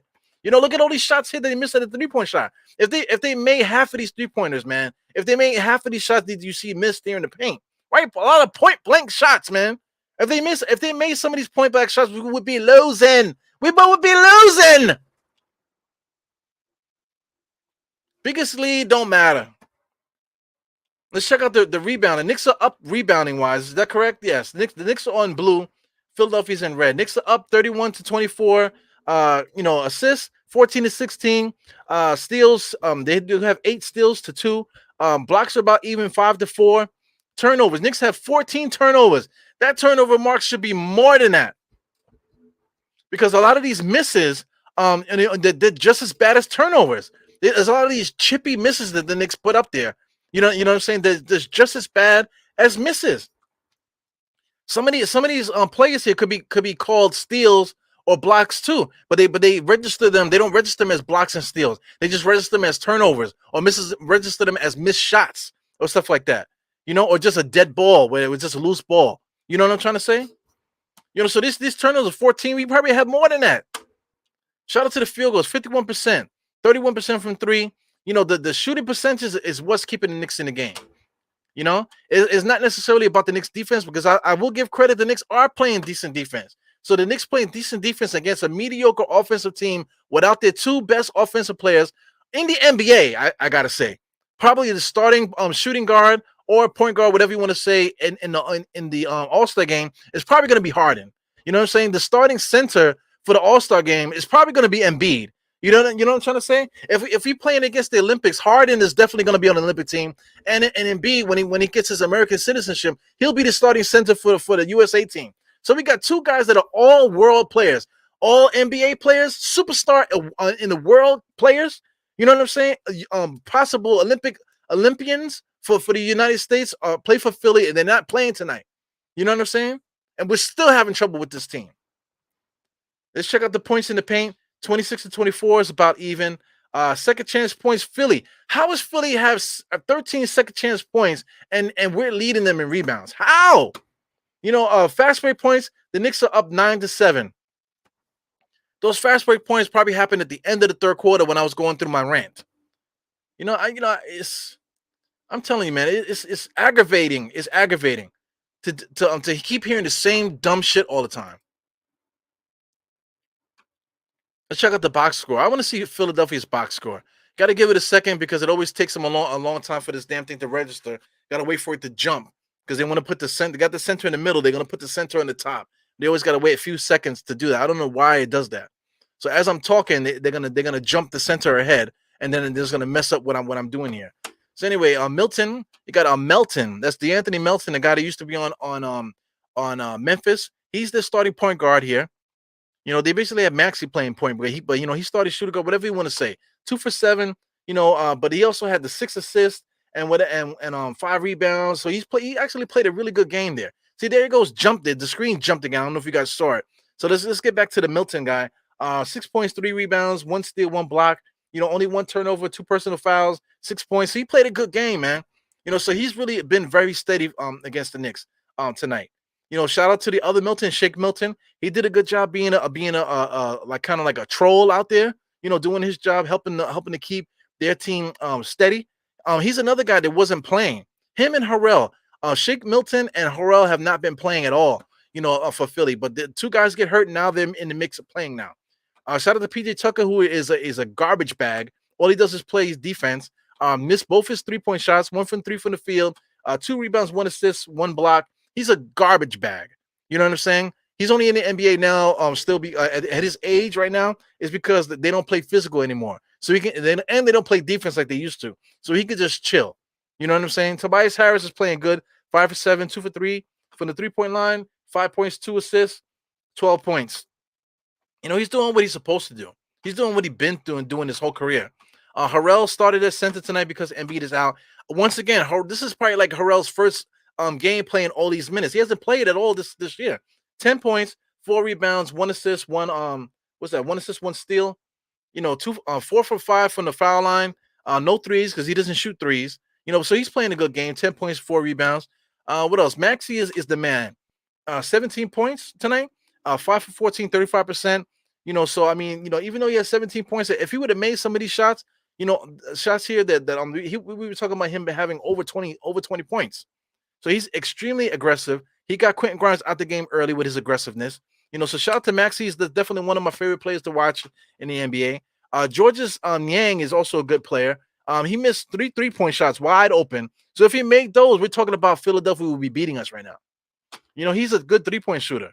So he missed a couple easy wide open 3-point shots. Like I said, if he makes two of those, two wide open 3-point shots, which is not against what he does, the Knicks will be losing right now. Paul Reed is a garbage bag. I think he had 3 steals. He's a garbage bag. Matisse Thybulle. Some people want to see Fournier traded for him. I can see it. He's athletic, able to get out in the fast break and stuff like that. Basically doing the same thing that Fournier does. 3-point shooter, except he could play defense. He'll be a good guy to try to get. Court Mass is another guy that hasn't really done anything today. 5 minutes, but he's a guy that could take over sometimes too. So listen, if Philly could figure out the intangibles here with Doc Rivers or whatever, they might be able to beat us, man. The Knicks are gonna beat ourselves tonight with the bullshit that we have to deal with every damn night. So if we could continue, if RJ, Julius, what's the name, Jalen Brunson could continue to pace us like this, we should be fine. Mitchell Robinson is a garbage bag. Quentin Grimes has yet to had to prove anything. Maybe he starts the second half, and we'll see what he can do in that second half, because he did have 2 early fouls. Let's get him out there to see what he's going to do in the second half of this game. If he's good, because he might have some tightness. We'll see. We'll see how we start the second half. We might have some tightness in there for Quentin Grimes. First game back. So it is what it is. I wouldn't mind seeing him out there to start the second half. Quickly's been playing good. So anyway, if we could just pace ourselves here, if certain guys could wake up, we should be able to walk through this game unscathed. 58 to 53. I could see us, eclipsing the 100 mark. Excuse me, eclipsing the 110 mark possibly. Tonight, and we should be able to win this game. Without bullshit. But I said that about the last game. And the game before that. You know what I'm saying? So we'll see, man. Like I said, I no offense to anybody. Don't take offense to me getting hype and stuff like that. I'm a one-man show. I did send a link to the guys. The guys want to pop in whenever they want to. They could do that. But it is what it is, man. Crazy, man. You got Rob Bracey. Yeah, man. I appreciate you, man, Rob Bracey. I appreciate the picture, Rob Bracey. Great picture there. You know what I'm saying? Shout out to the night that we all met up for the home opener. We met up at the home opener. So there's a few people that came up to me that said what's up to me and stuff like that. I'm looking at them and says, okay, cool, man. But what's your handle? What's your handle on things? I have to think about it. So a lot of times when you see the face, then you can match it with the thing. So like a lot of people, they like to use avatars. It doesn't have to be your face. Just give me an avatar. You know what I'm saying? Then that way it will be like a recognition type of thing. So like I said, I appreciate people that put their pictures there. So I mean, Kareem Grant, this is my guy.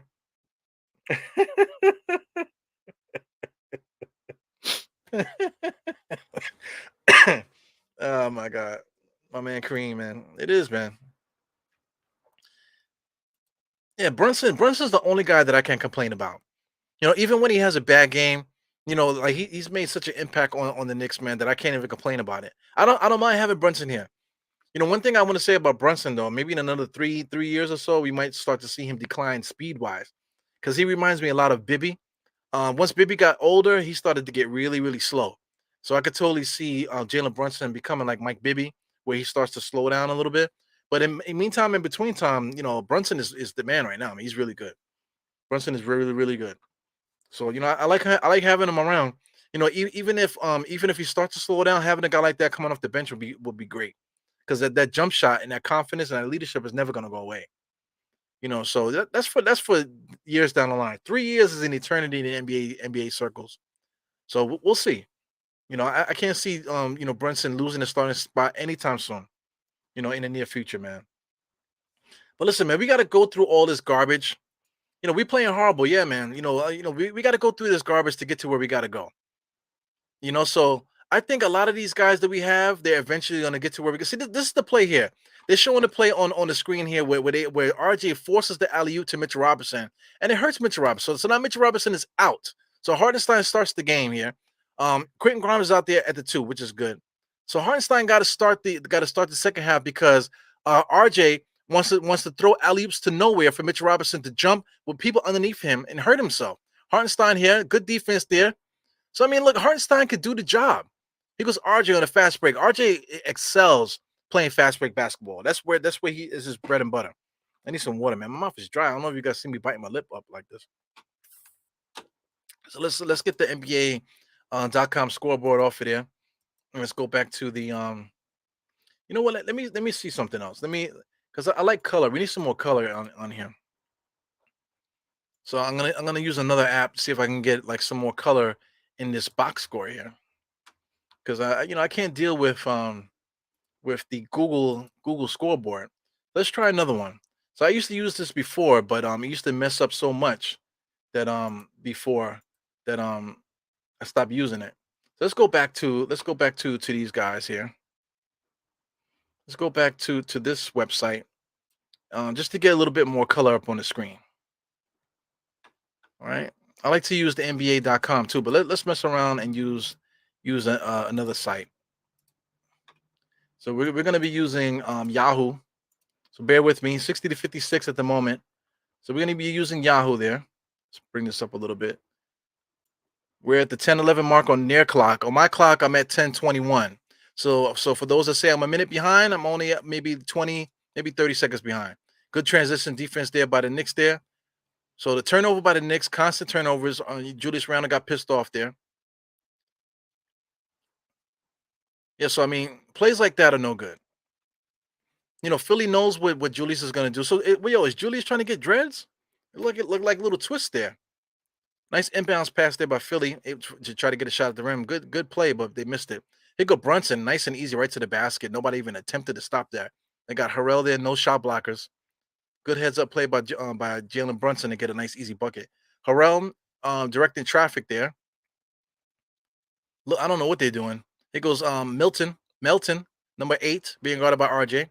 Good pass to Maxey. Maxey looking to take advantage of Brunson. Milton is wide open because RJ, I don't know what he was doing. Taking pictures of Maxey there. You go Brunson dribbling up the court. Fakes it and gets it to Hartenstein right off the backboard, able to get his own rebound. What are they calling here? They calling a foul on the floor. I don't know about that. So we got the scoreboard up here, 64 to 59. You still can't really see that. Let me make this a little bit bigger. You can see it a little bit.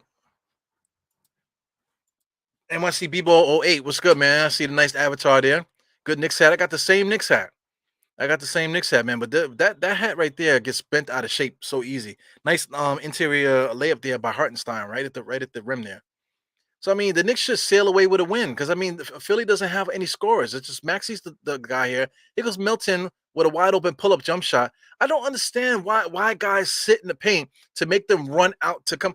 Just stay with the shooter. Why do you have to go into the paint? Let the defender do his job. Wow, RJ just threw that shot up and it went in. Wow, man. All these shots that RJ puts up look like they have no chance of going in. When they do go in, people get excited, like, wow, did you see him? Well, did you see him? RJ Barrett. I mean, JR. Yeah, RJ Barrett. There goes Maxey wide open. Gets his own rebound. Drops it off to PJ Tucker. Back to Maxey. Hartenstein is out of place here, guarding Maxey. Maxey sizing him up. Good defense by Quentin. Hartenstein drives right past him. Nothing he could do.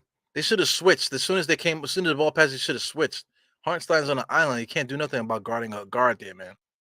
I don't care if it was Mitchell Robinson or Hartenstein. He still would have scored. Because Julius Randle, top of the key, fakes a 3, dribbles to the right, gives it to RJ, comes around, looking to give it right back to Julius. Julius got the ball looking. Make a move already. Pump fake to the right. Pull up jump shot, no good. Jesus. So we got Brunson. He said Brunson and a bunch of bums. Yeah, man. Here goes Maxey again with another pull up 3-point shot. So here we go. So the Knicks always do a great job of leaving the scores open. They do a great job of leaving them open. Whole organization sucks, man. It's tough to watch, man. I mean, I'm a Knicks fan. We doing full game watch-alongs and stuff like that. So this is fun. This is fun for me. I like to do it. Even though you saw me yelling and screaming, this is fun for me because I'm going to watch the game anyway. So, and again, I'm going to be talking to myself regardless. So I might as well talk to y'all. You know what I'm saying? Got kids and stuff like that. The kids, it's Friday. They still had homework and stuff like that. My wife is taking care of all that stuff. They're probably on their way to bed right now. Shout out to that. I'm in here talking Knicks. It could be tucking my kids to bed, but this is what we're doing here. I mean, wonder why Leon can't get a good trade for this bunch of bums. Hey, man. Regardless of what, we still, everybody in the NBA has a value. I hate to talk about it like that, because it's kind of weird to talk about people like that. But our players have value. You could put guys together in a trade, because for a team that's looking to get a player, some other teams are looking to get depth, or they're trying to get younger, whatever decision they're trying to make as a franchise. There's 30 teams in the NBA, 29 other scenarios to deal with.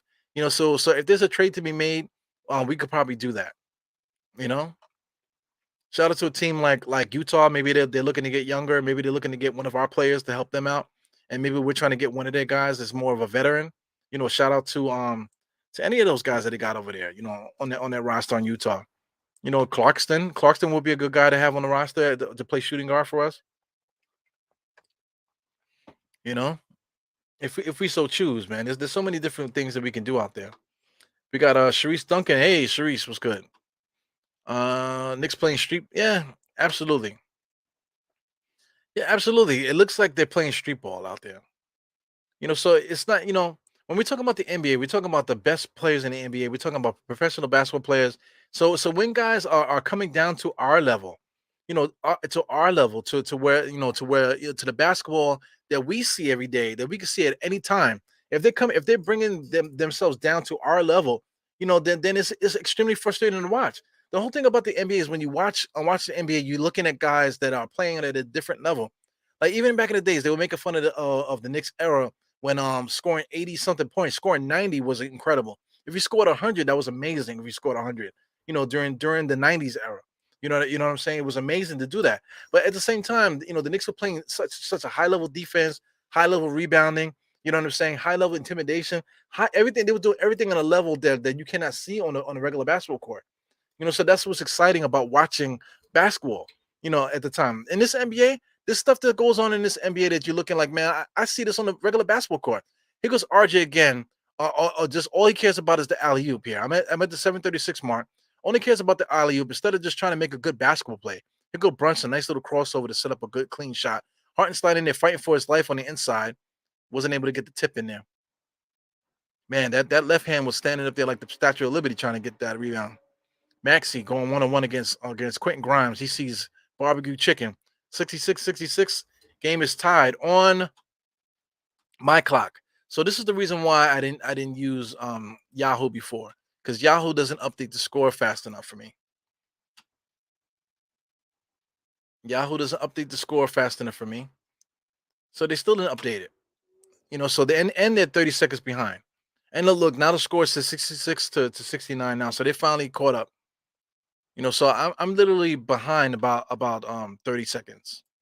So I apologize for guys that are paying attention to what I'm saying here, and I'm behind 30 seconds. I apologize for it. Like I said, if you want me to waste money on cable, $200 a month on cable, then you know what to do. You got shout out to anybody that wants to be a member. There's quite a few people that have members. So you got Geraldine McGyver, she's a member. Shout out to Geraldine. Yeah, man. Myth struggling with no Embiid and Harden. That's why we couldn't get Ivy in the draft team. Said we had a bunch of role players, and we do. Yeah, it's time to just accept it for what it is. Brunson on the inside, all the way in the paint there, no shot up there. Here goes RJ to nowhere. He has no go-to moves. What are you doing? Left-handed shot. He makes it. He makes it, and there you go. He looks at the Philadelphia bench and he does a sidestep. Like that's what he does, right? Freaking trash bag. Maxey gives it to Tobias. Tobias back to Maxey. Harrell comes up. All their best players at the top of the key. Maxey just pulls up. He is on fire. Hadn't seen the shot he didn't like all game. Here goes RJ. Slow dribbling up the court. Picked by Hartenstein. Forces the drive there. Hartenstein, nice cut to the basket for the dunk. So Hartenstein is a good player. Shout out to everybody who says that Mitch is so much better than Hartenstein. I don't know. The guy, both guys are equally bringing something different to the club here. So Hartenstein is playing his ass off. I would love to see Jericho Sims play in this instance. Here goes RJ leaving the shooter open again. Tobias Harris misses it. Here goes Jalen. Jalen pushes it up, kind of on the middle to the left hand side. Gives it to Hartenstein. Now he's top of the key. Top of the key. Doing a lot of work there. Spin move, spin move. RJ not moving. Finally gets over. Misses the 3-point shot. Here goes Quentin Grimes fighting there. So Quentin Grimes is invisible at the moment. Quentin Grimes is invisible. Let me get my little handheld box score here. You go Milton to Harrell. So Philadelphia is calling a timeout, I believe.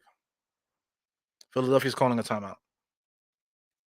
So Quentin Grimes in his first game back as a Knick, 12 minutes, 0 points, 0 rebounds, 1 assist, 1 block. Right now we had a Philadelphia timeout. So I mean, for Quentin Grimes, his first game back, you're not really gonna say much about it. But not for nothing. Last year, Quentin Grimes had a lot of games like that where he would play a lot of minutes and don't do anything. And then next thing you know, he might hit 2 3-pointers back to back, and everybody's out there saying, "Wow, look how great Quentin Grimes is! We need to trade Fournier because Quentin Grimes is so good." You know what I'm saying? This is what we're dealing with right now. Yeah, I did say that I needed to work out today, man. So like I said, I slept all day today, man, because I was telling you guys today about the earlier on about the diehard Knicks training camp. Diehard Knicks training camp for fat boys that try to get themselves back into shape. My idea, like I said, guys, I'm trying to do two a days. So I mean, this is the recipe for the week here. As you can see, Friday says repeat Tuesday. So if repeat Tuesday, there goes Tuesday there, lat pull downs and single arm shoulder presses with a kettlebell. So I didn't do either one because I was kind of not feeling good all day. I slept all day. I had some errands to run and then I kept coming inside taking naps. I had to pick up the kids and stuff like that, do a lot of things with the kids and stuff like that. And when I came home from that, next thing you know, the game is on. So I'm doing a game now. So I didn't work out all day today. So I'm feeling good. So I guess I'm gonna have to wait to the end of this game here. Where we at? Well, we had 8:44. What's the game stamp at the moment? According to Yahoo, our game stamp is at 5 minutes. Third quarter, 5 minutes left in the third quarter. So I mean nine. What's nine? What's 9 plus 6? 9, 10, 11, 12, 1, 2, 3. So I'm gonna be up until 3 o'clock in the morning tonight working out. So I'm gonna do what I gotta do here. So while I'm talking, man, just ignore me here. I'm gonna get my kettlebell here, and I'm gonna just do some kettlebell bell things while I'm working here. 70 to 69. 8. 70 to 69. Can we pull this game out, man? We're keeping Philadelphia off the hook. 3, 4, 5, 6, 7, 8. Yeah, man, we keeping Philadelphia off the hook right now. The 76ers, yeah, 76ers make their three since we can't defend on the perimeter. Yeah, that's the big thing. Let's take a look at the box score for Philly. Right now, Philadelphia, they're still shooting horrible from the field. They're shooting 38% from the field, 30% from three. 29%. So they're 9 for 31 tonight from three. Knicks are 6 for 24 for only 25%. So I mean, it is what it is, man. Philadelphia is definitely putting up way more 3-pointers than we are. If they made more of those threes, we'll be in trouble. Game is 70 to 69. Here goes that was Melton on with a corner 3-point shot. PJ Tucker got the rebound. He misses it. He's a trash bag as well. RJ on the right hand side, trash bag. Gives it to Julius Randle. Another trash bag. Pulls up for 3. No good. Nobody there for the long rebound. Tobias gets it. Julius Randle almost got caught for a foul there. Philadelphia got to get across the timeline. They do. Quentin Grimes guarding Milton. Milton going right at him. PJ Tucker with a nice pick there. Wide open in the corner, gets a 3-point shot. No good because he's a trash bag. RJ Barrett gets the rebound on the right-hand side, pushes the ball up to nowhere because he can't score. He makes a sidestep there, tries to throw the ball to nowhere. They block the shot as they should. Here goes Harrell. Good finish on the inside. Did they call a foul on quickly? I think they called a foul on quickly. Yeah. So here we go. Harrell's going to shoot some free throws. 5, 6, 7, 8. Yeah, man. So sorry for the technical difficulties. I will be doing some kettlebell presses. 4, 5, 6, 7, 8. Yeah, man. So the whole point of these workouts, man, is I'm doing 2 a days. So the thing about doing these workouts is that I do it until I get failure. I'm counting, because I want to have be even on each side. But there's no reason to count, to tell you the truth. It's just about getting as much work as you can to get your muscles ready for 2 weeks from now. Because like I said, next week I'm basically going to be doing the same thing that I'm doing now, but I'm going to do it next week as well. So the whole point of this time period, 2.5 weeks, is to get myself ready for the change. You know what I'm saying? So you start with baby steps and then you just keep building on that. Knicks can't make a bucket. Julius Randle misses another shot there. Here goes Milton, number 18, against Quentin Grimes. They going at Quentin Grimes. Maxi, top of the key, guarded by his twin brother. Quickly drives on Hartenstein, gets all the way to the baseline, out of control. Steal by Hartenstein. RJ kicks it back up to Quentin Grimes. He faked the pull up all the way to the basket and he misses it, but he does get the shot there. So it goes Quentin Grimes there. Good sportsmanship by Harrell to pick him up. 1, 2, 3, 4, 5, 6, 7, 8. So 35-pound kettlebell, guys. 1, 2, 3, 4, 5, 6, 7, 8. So it's good to do just regular pushes like this. So when I'm pushing, I'm mentally thinking about jump shots. You know what I'm saying? Because the next stage of eventually is going to be me getting some basketball work in. So we'll see how as time goes on. Quentin Grimes makes both free throws, 72-72. We got Maxey on the right hand side being guarded by Quickly. So I don't like I said, I don't like the substitution patterns for the Knicks because we're playing way too many people right now. Hartenstein, 21 minutes because Mitch is hurt again. He goes Tobias Harris, almost tried to dunk on Sims. Sims is in the game. Yes, here we go. So this was my wish this summer. My wish was to sign Hartenstein. Look back all summer, I was saying we need to get rid of Mitch, sign Hartenstein, and just let Jericho Sims be the backup center. So here we are. So I want to see what Sims can do at the moment here. Here goes Julius Randle. Got a little pep in his step there, shot to nowhere. And Julius Randle is a trash bag, man. For all the training, Dynix training camp, I cannot wait till I'm able to do video, to show you video footage of post moves and things of that nature. Because I wish I could just spend the night at Julius Randle's crib. Let's spend the night at his crib. You know what I'm saying? In the middle of the night, me and him go across the street to the park. Because I believe he lives right near a park. You know what I'm saying? Set up a camera, set up a light or something so we can have something to shoot, or just go by the street lights in New York City and just show him how to score on the inside.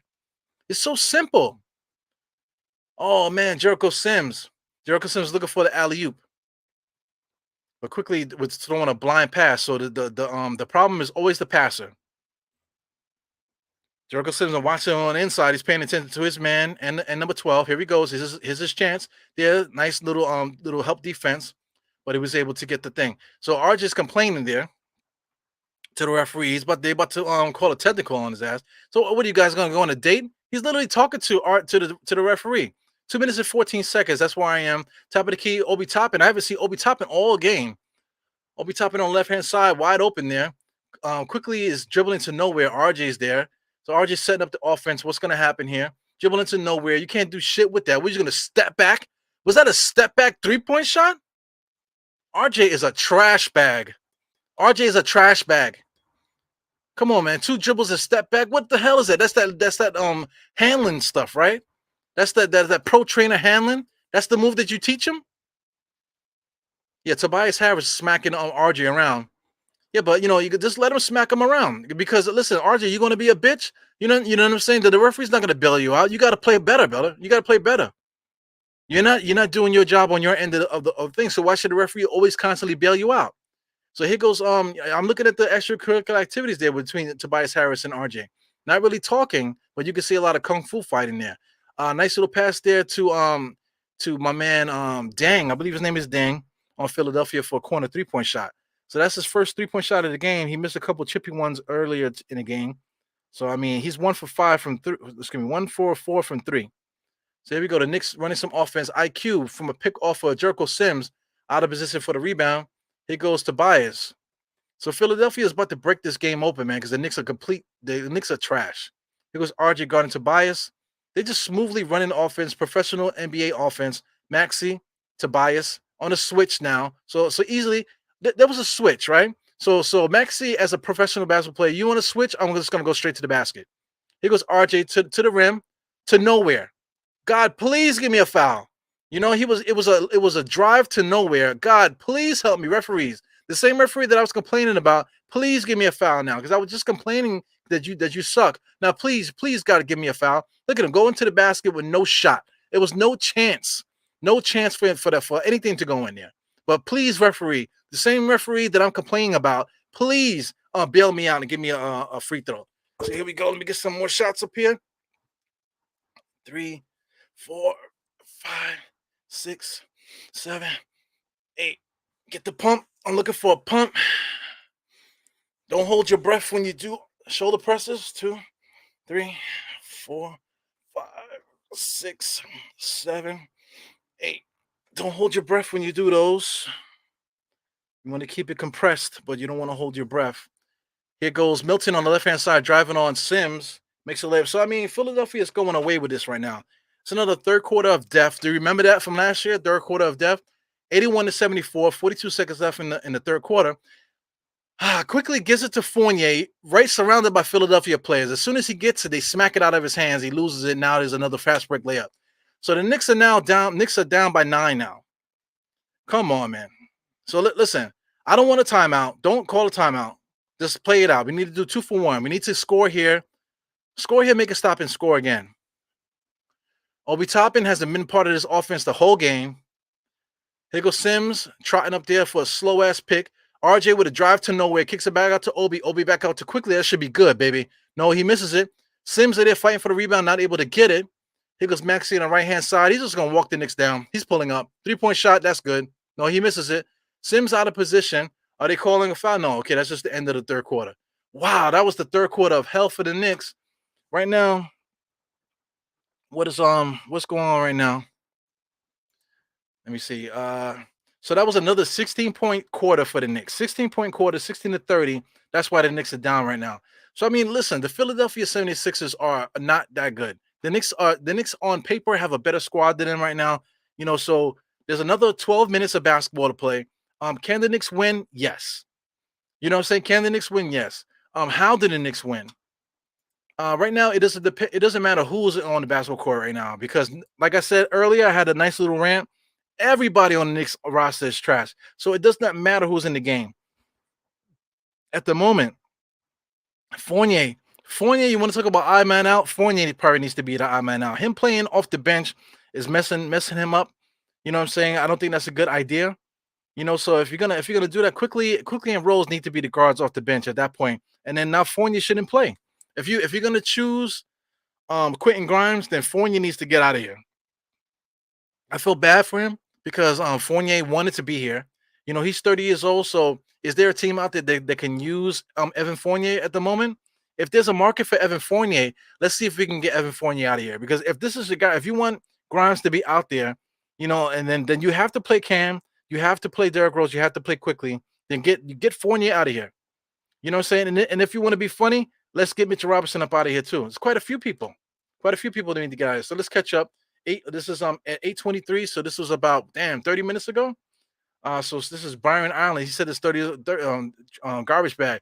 You realize these are elite players. Stop calling out others that you can't do what they do. Man, fuck you, man. God damn, man. Get the fuck out of here. With all due respect, 2, 3, 4, 5, 6, 7, 8. Stop calling out people that I can't do what they do, man. Fuck you, man. Am I 6'8"? Am I 7 feet tall? You know what I'm saying? Am I playing basketball 24 hours a day? No, I'm a freaking regular person with a 9 to 5 or whatever that does podcasts, whatever. I got a wife, kids, and stuff like that. I don't have 24 hours of the day to play basketball. You know what I'm saying? I don't have millions of dollars on my bank account. Well, all I could do is just work out and play basketball. That's your job all day long. You trying to say a trash bag? Oh, you can't do what these guys do. Listen, if I had 24 hours out of the day to do nothing but work out and play basketball, and I was making 17, 24, 20, 27, $30 million a year, You know what I'm saying? Get the fuck out of here. At 6 foot, excuse me, I'm basically 5'11. At 5'11 ish, 6 feet, depending on what kind of sneakers I wear. You know what I'm saying? If I had that much time to play basketball, I would be better than half of these freaking guys, man. And I'm over 40. So come on, get up out of here, man. That's trash, man. That's trash. 2, 3, 4, 5, 6, 7, 8. Philadelphia. I believe that's illegal defense on the Knicks, probably. Unbelievable, man. Listen, yeah, I apologize for cursing out random people that they can't curse me back out or they can't come touch me or nothing like that. But listen, man, you're just Byron Arnold. That might not even be your real name. You know what I'm trying to say? It just people. It just like not just you per se. It's the comment. The comment is what I'm getting at. You know? Come on, man. This is not idol worship. You know, we're not idol worshiping these guys, man. These are professional basketball players.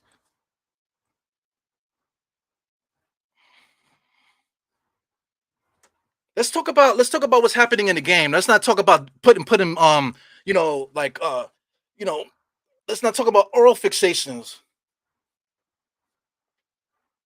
Shit is crazy. Knicks at the same time, 11 minutes left in this game. We still have plenty of time to it. Listen, man, I'm sorry for cursing cats out. I apologize, man. I apologize. I'm sorry. Francisco Carrillo, what's up, man? Knicks can't score. Here comes Philly. On a fast break. Milton doing his thing, dancing the prancer, got the wrong guy on him. Wow, Courtman's just wide open, just pulls up a shot right in rhythm. Of course he's gonna make it. You know, because he makes millions of dollars. He's like 6'7", 24 hours a day practicing his jump shot. That's why he's able to make the jump shot wide open in the NBA game. Okay? Jesus Christ. Tough schedule for the Knicks. Better get lumped. Yeah. Yo, the way that we're playing, this is embarrassing. Playing against Philly, this is a game that we should win. We should not be down at this moment. 74-86, this should not be the case. So I mean, this is another embarrassment right here. So if you're gonna lose this game, if you want to fast forward, guys, if you want to fast forward to the next few games, we're talking about the Celtics nest. Come on, man. The Celtics, who's after the Celtics? We play the Timberwolves. We're gonna be at the Timberwolves. We play the Timberwolves, and then after that, we play who else? Then we play the Nets. We can't guard Kyrie and we can't guard Durant. So that's a wash right there. Then we play the Pistons, right? We beat the Pistons once already. Pistons could put some points in the board. You know what I'm saying? So if the Knicks are playing garbage like this, the Detroit gonna beat us too. Then we play the Thunder. Thunder's the same thing as Detroit. They're basically the same team. You know, so I mean, you want to stop the bleeding? We're talking about if we lose tonight, we're talking about losing to the Celtics, losing to the Timberwolves, losing to who was this team again? Losing to the Nets, losing to the Pistons. Come on, 1, 2, 3, 4, 5. We're gonna lose the next 5 games. So we're talking about 3 and 4. So now we're gonna be talking about 3 and 9. Come on, man. Yeah, that's a blunder. There's a lot of blunders. Shout out to Kareem, what you're saying. We all watching the same game, man. I don't want to hear no bullshit, man. I don't want to hear no bullshit. What was the first bullshit? Oh, the first bullshit was what was the first one that I was complaining about? Why you don't like Obi? You don't like Obi because whatever, man. Get the fuck out of here. You know what I'm saying? Oh man, you just complaining because you can't do stuff that they could do, man. Whatever, man. I'm quite sure that their penises are longer than mine too, right? Because that's what it comes down to. If you're gonna say stuff like that, then let's talk about the other things too. You know? What else you want to say? What else you want to say? It's garbage, man. Peace, Green. Yo, Jody, man, I'm sorry for my language, man. I know you always here hanging out with me, regardless. Even if there's like 2 people in here, Geraldine is in here hanging out with me, and I appreciate it, man. You're female, you know, you're the older woman too, so I apologize. I apologize for my language, man. You know. Yo, listen, man. Kendra know how to boil some water, you know, make some 2, 3, 4, 5, 6, 7, 8. If she could make some spaghetti, no meat sauce, you know, Just make some regular spaghetti and meat sauce. 2, 3, 4, 5, 6, 7, 8. So I think they called 3 seconds on Nang, if I'm not mistaken. I can't really hear what they're saying. So yeah, man, like if she could make some spaghetti, or if they got to cook there, they can make some vegetarian stuff, man. Have me over for the weekend, and I'll teach Julius Randle how to score on the inside. You know, because I wish that I wish that I could do what these guys can do. I wish I could do what these guys can do. You know, you just mad because you can't do what they could do.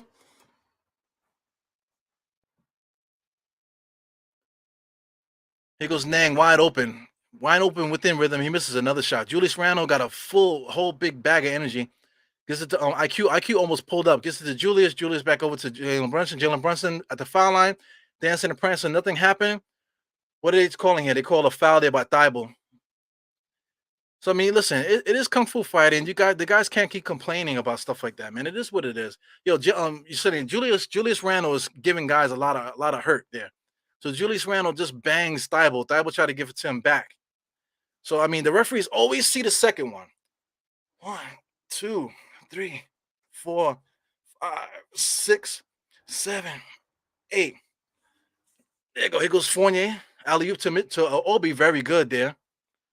Very good. Obi Toppin standing there. 1, 2, 3, 4, 5, 6, 7, 8. Yeah, man. See, I'm doing shoulder presses while I'm talking and calling the game, watching the game, doing shoulder presses. You can't do what I could do. You can't do what I could do. Shoulder presses with a kettlebell while I'm watching the next game, doing a whole podcast. Man, you can't do what I could do. Quickly with a pull-up 3-point shot, no good. Here goes Milton, top of the key, being guarded by Brunson. So they call a loose ball foul on the floor for Brunson, fighting through a screen there. So, I mean, you got to take that. 8 minutes, about 9 minutes left in the game. 86-79. You know, it's still within reach. The Knicks are down by 7 with plenty of time on the court here. So at this point now, the Knicks need to just play defense. Knicks need to play defense and figure out a way to score, man. The Knicks are doing everything that they can not to be involved in this game. Here goes Reed driving. Nice little play. Just pushed Julius out the play and then laid it up. Damn, man. Brunson, top of the key. Julius Randle standing there. Wow, almost made Jalen mess up his dribble. Jalen got the ball too long, kicks it out to Fournier. Had to give it to him. 9 seconds in the shot clock. Here goes Fournier. Pulls up the shot. Oh, very good for Fournier there. Yeah. So we basically got the starters here. This is the group that I actually would like to see play together. Here goes Fournier, pushing the ball up, doing a little bit dribble behind the back, a little bit too crazy there. Obi Toppin is begging for the ball, clapping. That I can't stand that about Obi Toppin. Here goes Julius Randle. Jalen Brunson gives it to Obi way out there. Obi misses it. So I don't like that. Obi standing in the corner, smacking his hands together to get the ball. You know, you can't do that, man. That's like you want to talk about NBA 2K and how guys how you could lose credit, you know, for hitting the X button too much. You know what I'm saying? Your percentage goes down. It's the same thing in a regular court. You got a guy that's standing there clapping his hands to get the ball. Like, come on, man. Let's play some basketball. Yeah, salute to Greenhouse, man. It's crazy. Listen, man, I'm hyped up today. I'm sorry about cursing people out. I apologize. You know, I apologize, you guys. I apologize you guys for cursing you out. You know, because it's my fault. You know the reason why is because I'm not 6'8". You know what I'm saying? I don't work out all day long. I don't do nothing but play basketball all day. You know what I'm saying? I'm just not blessed with God given height. You know what I'm saying? I'm just not blessed. You know, I don't have any time to constantly work on my jump shot, constantly work on my game. You know, I don't have time to do that, man. So I apologize. You know, I apologize. I apologize for that. You know what I'm saying? You know, I apologize for being over 40. You know, while these guys are in the prime of their lives in their 20s, I apologize for that. You know what I'm saying? Because it's my fault. It's my fault that I'm over 40, and these NBA players that are on the court that they're in their 20s. I apologize. You know, shit is crazy. Fournier got to be 11th man until it's over. Yeah, Evergreen. I mean, Evergreen. Shout out to Evergreen and shout out to Jarrell. Greenhouse. We on the same page at this point. At this point now, like I feel like there needs to be like, know what I would do now if I'm Leon Rose. Like there's certain guys here on the court, right? A lot of the guys feel privileged, like oh, you can't do what I could do stuff, right? Like there's certain guys on the roster that's kind of privileged. Like these guys like each other and stuff like that. You know what the management should do? Make a trade. Take Fournier, maybe take another player, ball them up, throw them out, and bring another player in. You know what I'm saying? Just do that just to tap the guys, tap them, boop. You know what I'm saying? Oh shit, they made a trade. Yo, we need to get ourselves together. I might be next. Yeah, yeah. You know what I'm saying? Yeah, you know what I'm saying? Yeah, Adam, what's good, my man? I love the avatars, man. Listen, Adam, Tom Thibodeau. After this right here, because listen, like with this argument, fire Tibbs. I'm down with it. I wanted to fire Tibbs last year. You know what I'm saying? But Tibbs is here. I give Tibbs credit. Up until the Atlanta game, I would say that he was actually doing a good job substituting. But then it's starting to be okay. Now it's 6 minutes left in the third quarter. Let me substitute rather than watch the game and see what needs to happen. Rather than looking at the clock, okay, this is the time when guys need to come in. Instead of doing it like that, Tom Thibodeau needs to watch the game, and he doesn't. Look, the Knicks can't even get the ball in. I mean, Philadelphia can't even get the ball in bounds. He goes quickly, pulls up a 3-point shot. Wow, that's offensive interference. Oh yeah, yeah, that's offensive interference. Obi Toppin is jumping over the rim to dunk it there. Good steal by quickly. Wow, man, that was incredible. Pull up for three, and then Obi Toppin jumps over Julius Randle's back because he can't do nothing else. He goes Maxi being guarded by quickly. 88 to 81. 7 minutes and 43 seconds is a long time. The Knicks need to, if the Knicks gonna do something, they need to tap on the lead now. Play good defense, get some stops at the moment. Right now would be the time to get some stops. Get some stops and score. Stops and score.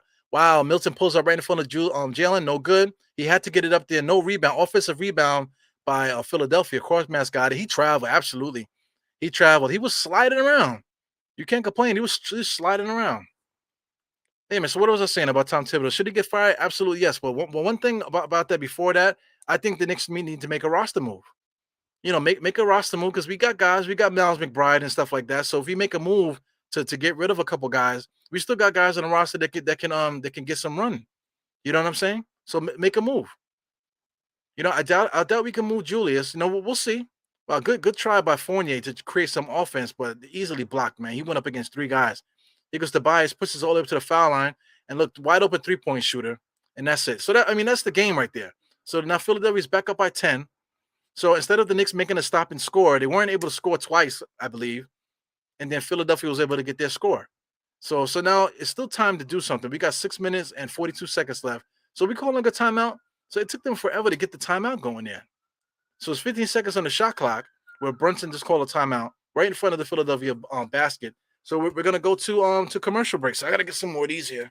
Haven't really been doing them. 1, 2, 3, 4, 5, 6, 7, 8. Man, listen, man. Obi's a garbage bag. Shout out to Almighty Finesse. 1, 2, 3.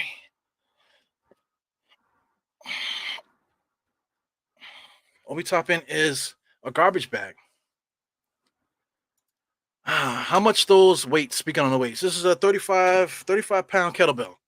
35-pound kettlebell. So that's why I'm able to pump them out. It's only 35 pounds. Not like it's a lot of weight. So 35 pounds sitting here right on your forearm, whatever that's gonna put pressure on the forearm. Hopefully to give me some tension, build up some strength in the forearm muscle while I'm getting them up here.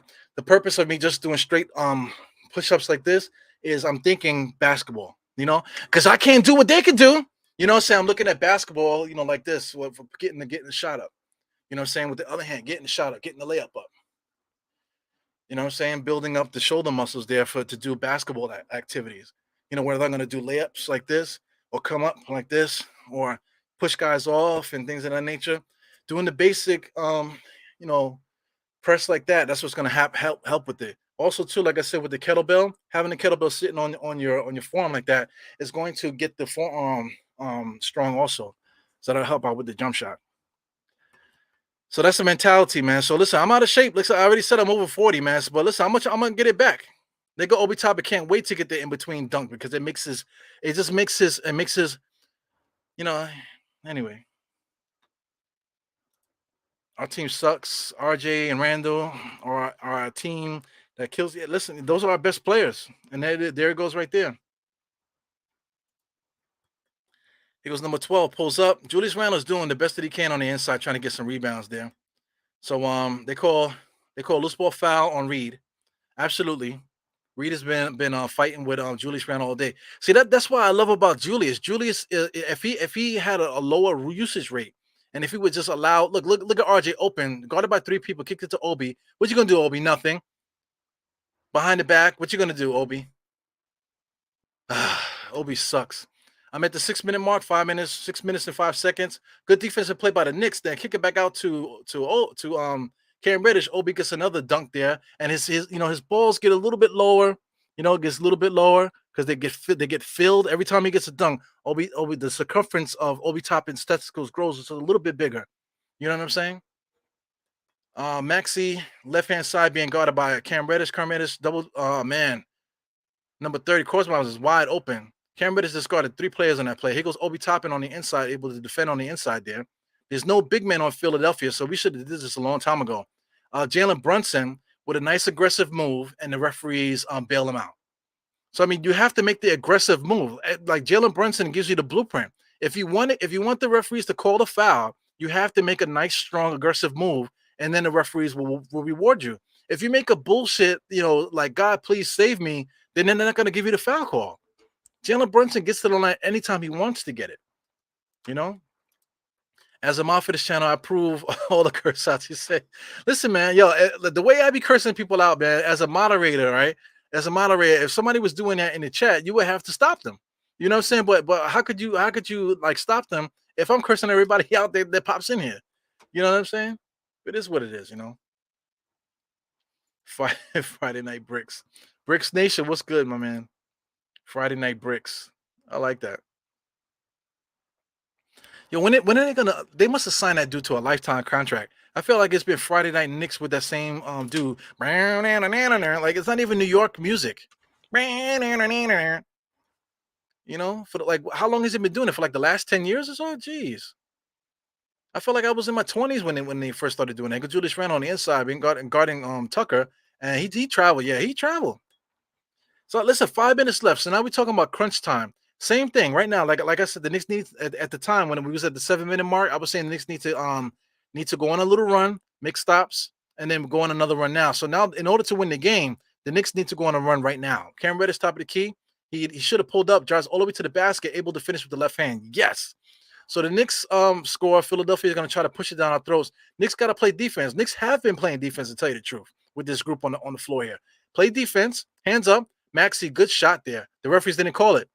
So here goes Jalen. Julius Randle gives it to RJ. Knicks got to score again. He goes right against Niang. Out of bounds, or he traveled.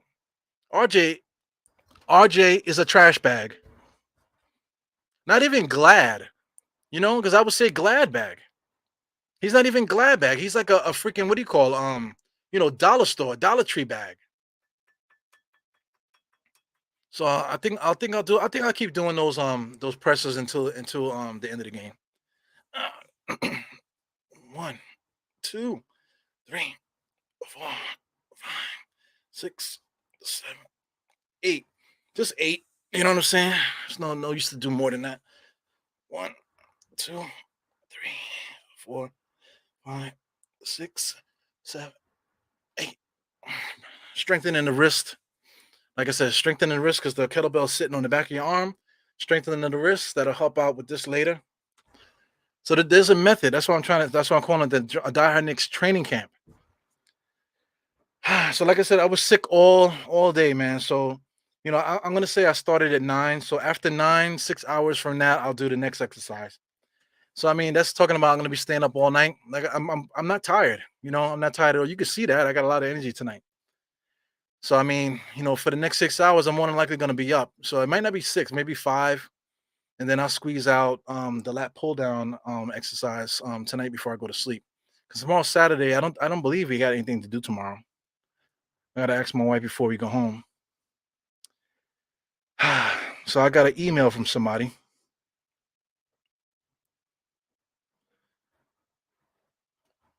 People always sending me stuff. Maxi, all the way, nice aggressive. Julius found a good defense. Obi Toppin, what happened?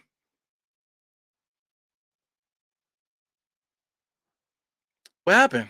They called a late. They must have called a late whistle. That's a late whistle. Excuse me, late whistle. Here go Geraldine. Kemba, all over again, like you said. He wanted to be here and he can be appreciated. And wonder why no superstar wants to be here because yep, I got you. That's relating to the comment I made about Fournier. Damn, the Knicks cannot get a rebound.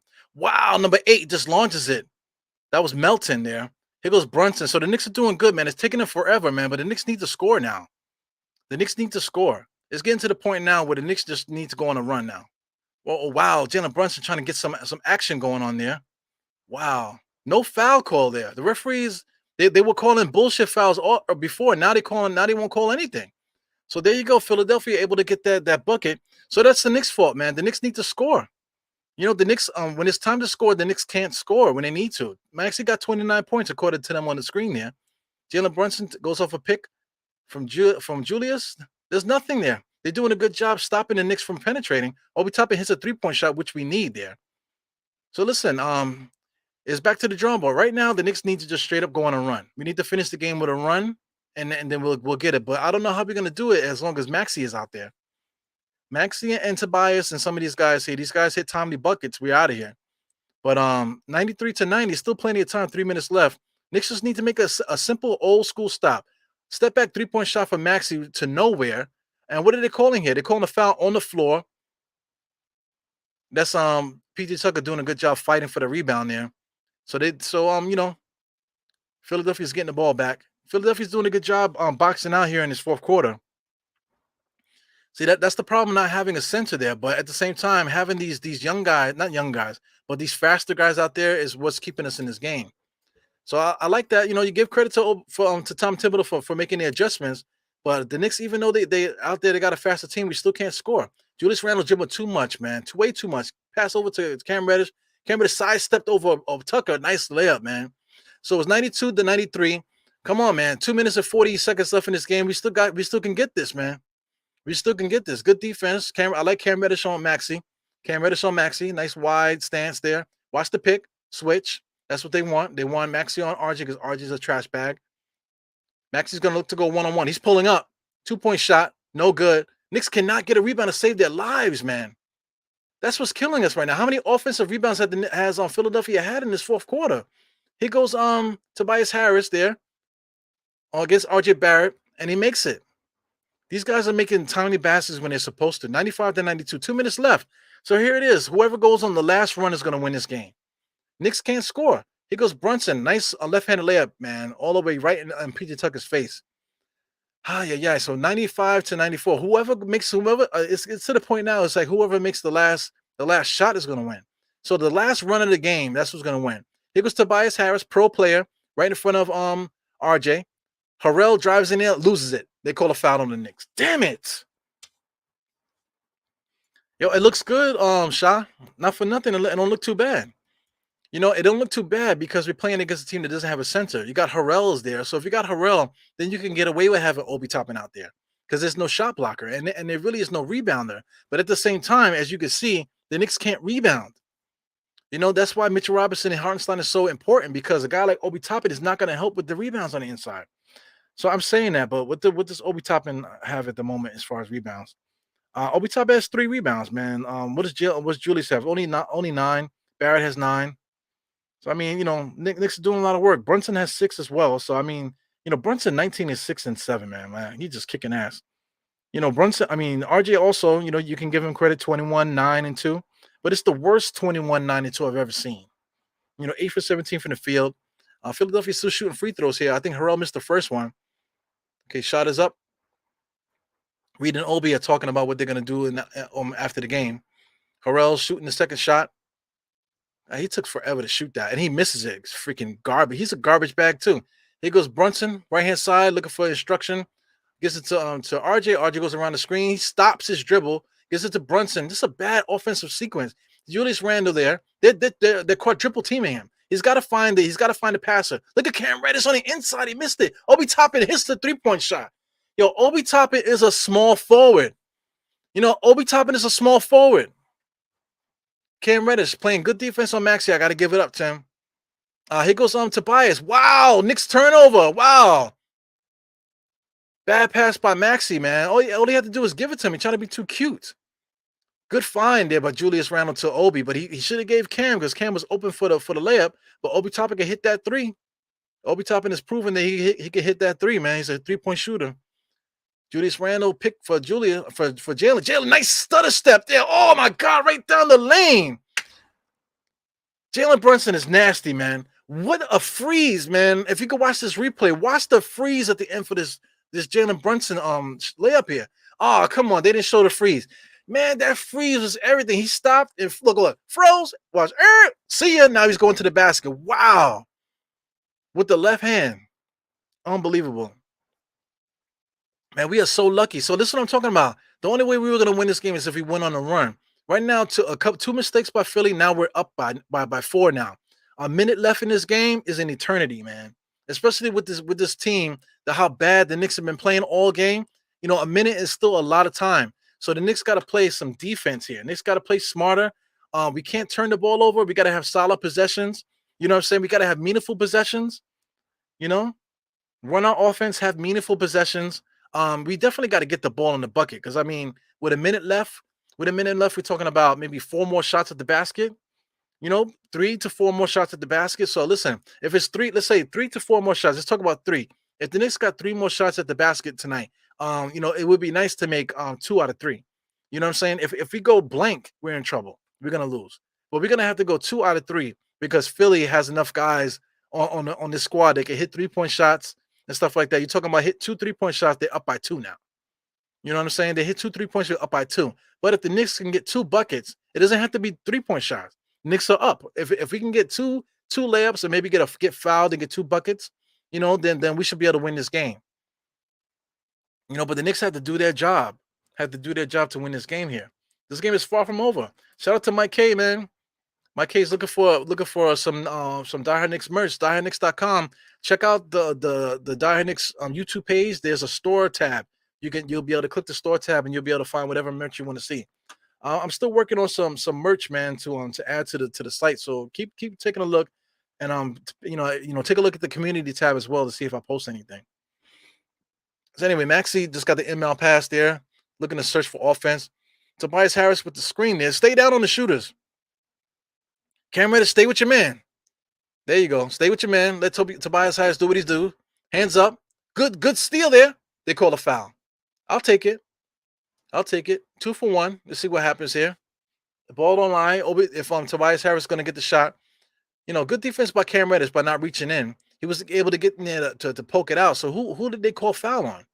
Okay, they called foul on Cam. So good defense by Cam there. But at the end, he grabbed him. So the Tobias, he makes the first shot. 100-97, 51 seconds left on the clock. Man, this is a lot of stress. So the worst nightmare right now will be for Tobias to miss it and for Philly to get the rebound. Oh, yeah, I got to get some more of these in here. 1, 2, 3, 4, 5, 6, 7, 8. Look at my Knicks fans in Philly right now. Tobias Harris. Oh, he makes both. So we got 1, 2, 3, 4, 5, 6, 7. Hey, shout out to my New York fans here, Knicks fans in Philly. Damn, I wish I would have went to the game, man. I should have went. Ah, man, we got to do a better job, organizing, man. Shit, man, we could have went to that game. Shout out to Jarrell if you're watching, man. We could have went to this game, bro. We could have went to this game. That would have been so ill. Ay. Yeah, listen, Randle ain't the problem. Randle's playing really good right now. He's keeping us in the game. He's not that good. He's a regular ass dude, Randle.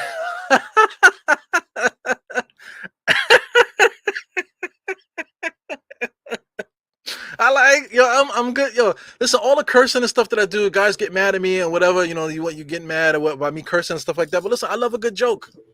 You know, RJ, he's just a regular ass dude wearing a polo and khakis out there. I love it, man. Yo, I did something on this arm. Did I do something on that one? I don't remember. Yeah. Destroying space and missing guys. Yeah, man. Yeah, it is what it is. Uh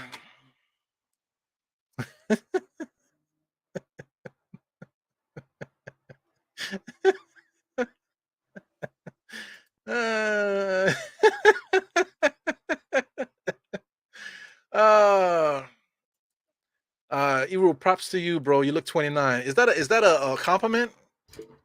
You know, you look 29. So that means that I don't look young, but you know, I look young, but I don't look young. There go Brunson. Not for nothing. This a picture, man, that the Knicks Omni fan took of me, man. I look like I just got home from jail, man. I don't even recognize myself out there. 245. Wow, good defense by Thibault.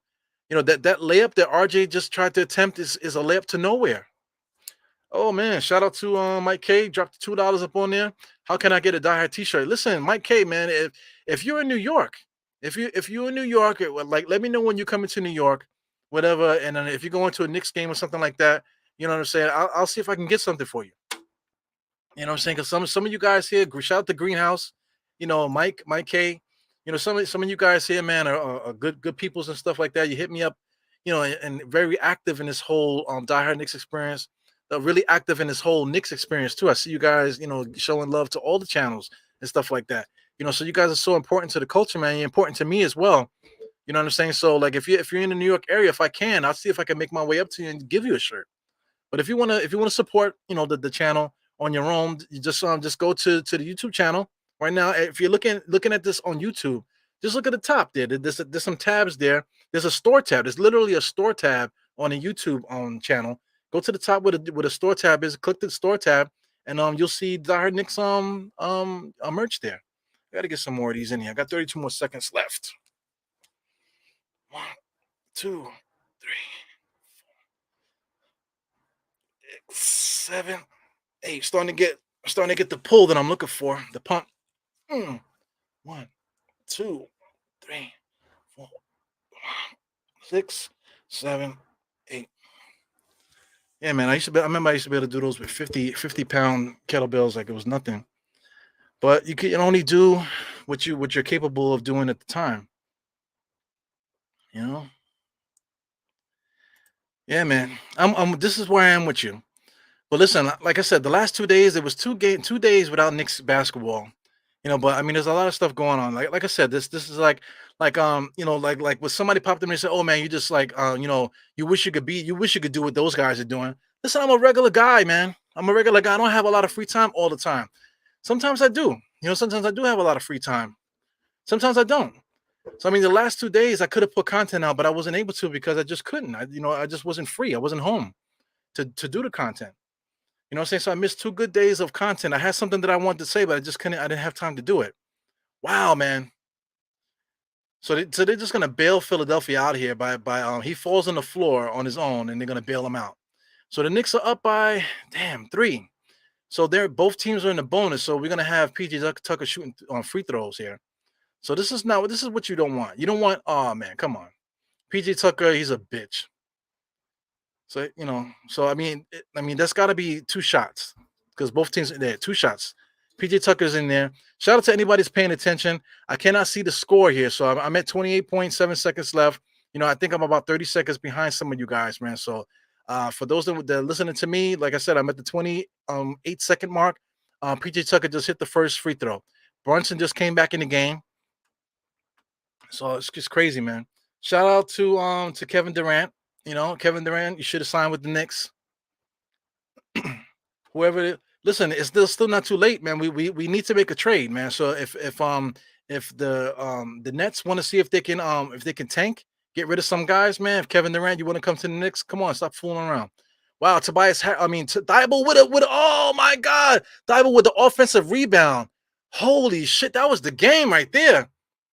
Offensive rebound, kicked it back out to Thibault. If he made that, if Thibault made that, that would have been the Knicks. They would have been up by 1. Shout out to Julius Randle, able to get the defensive rebound after that. But look at it. Thibault just jumps in. Who did he get the rebound off of? Who was there? Who was there? Obi Toppin. That was Obi Toppin. He got the offensive rebound right in Obi Toppin's face, man. Obi Toppin's being too cute, down there. All he's thinking about is growing the circumference of his nuts with the alley oops. He haven't had an alley oop in a while. You know what I'm saying? So he's thinking about is alley oops. All he had to do was secure the rebound there. Thibault takes it right out of his pocket, kicks it back out, and with that 3-point shot, it would have been like a nail in a coffin for the Knicks. So he misses it. Julius Randle able to get the rebound, and he's shooting free throws now. So did Julius Randle make that? He made the first one. So he got 102 to 99, 24 seconds left on my clock.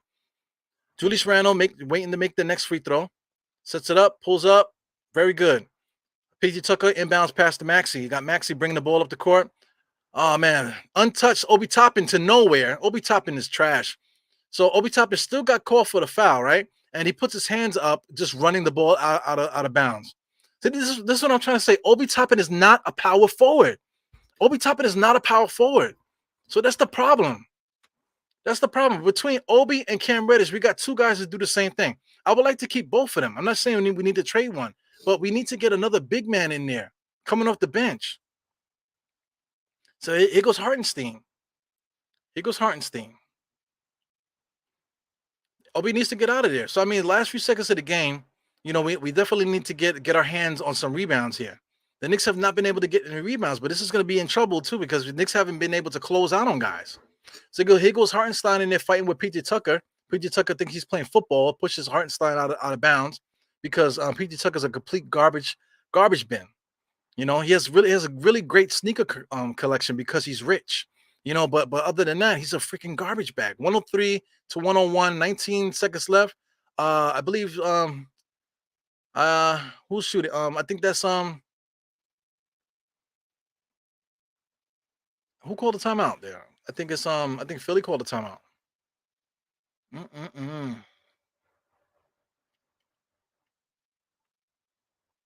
So I think that might have been Philadelphia called a timeout. So it's 19 seconds left, 103 to 101. This is incredible, man.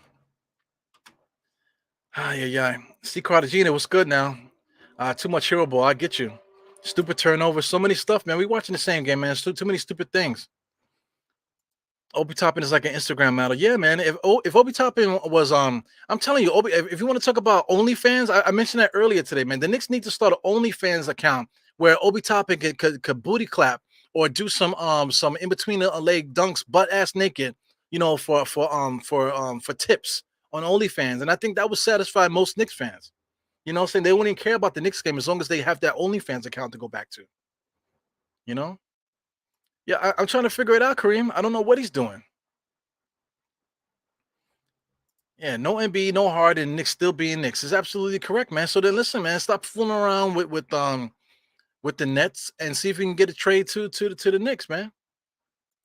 Yeah, so shout out to the moderator, Mr. I am Jarrell. I am Jarrell, diehard Giants. Shout out to diehard Giants. The Giants, I believe, are on a bye week. Am I correct? Hey, Jarrell, I know I'm behind on the comments here, but I think we're on a bye week, if I'm not mistaken, for the Giants. Yeah. Yo, we are so lucky that these guys, these guys didn't hit those 3-pointers when they needed to, man. Yeah, I see Knicks fans. Yo, God bless the Knicks fans, man. There's so many Knicks fans that feel. I wish I would have went. Yo, Kareem, man, we need to like organize, man. See if we can link up and try to catch some of these games. That would be freaking awesome. Get a team together, man. If we can organize and get some games together. Like if we go to these games, like of course it would be nice to sit up close though, so that way we can get some TV time. That'd be nice. You know what I'm saying? But just getting in the building would be good. But like I said, it's more worth it to see if we can get like floor seats and stuff like that. So I mean, that's something that we could work on, man. We got Julius Randle, 105 to 101. He's making his free throw, so that's it right there. He goes, Tucker. Tucker's a garbage bag, driving around. Court Monsters throws it up and he makes it. These guys are NBA basketball players. 105 to 104. My God. Oh, that was dang, huh? That was dang. So I mean, that's all these guys do. Look at Tucker, complete garbage bag. Don't not even looking at the basket. And then freaking Niang with a defender right in his face, catches it and just shoots it. These are NBA basketball players, man. You can't do nothing about that. So I mean, what happened here? They fouled Brunson right away.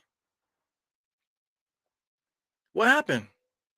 So I guess they fouled Brunson right away, huh? So while I'm talking, I guess I missed it. They fouled Brunson right away. So it's 105. He misses it. 105 to 104. So that's a clutch free throw shot he misses, man.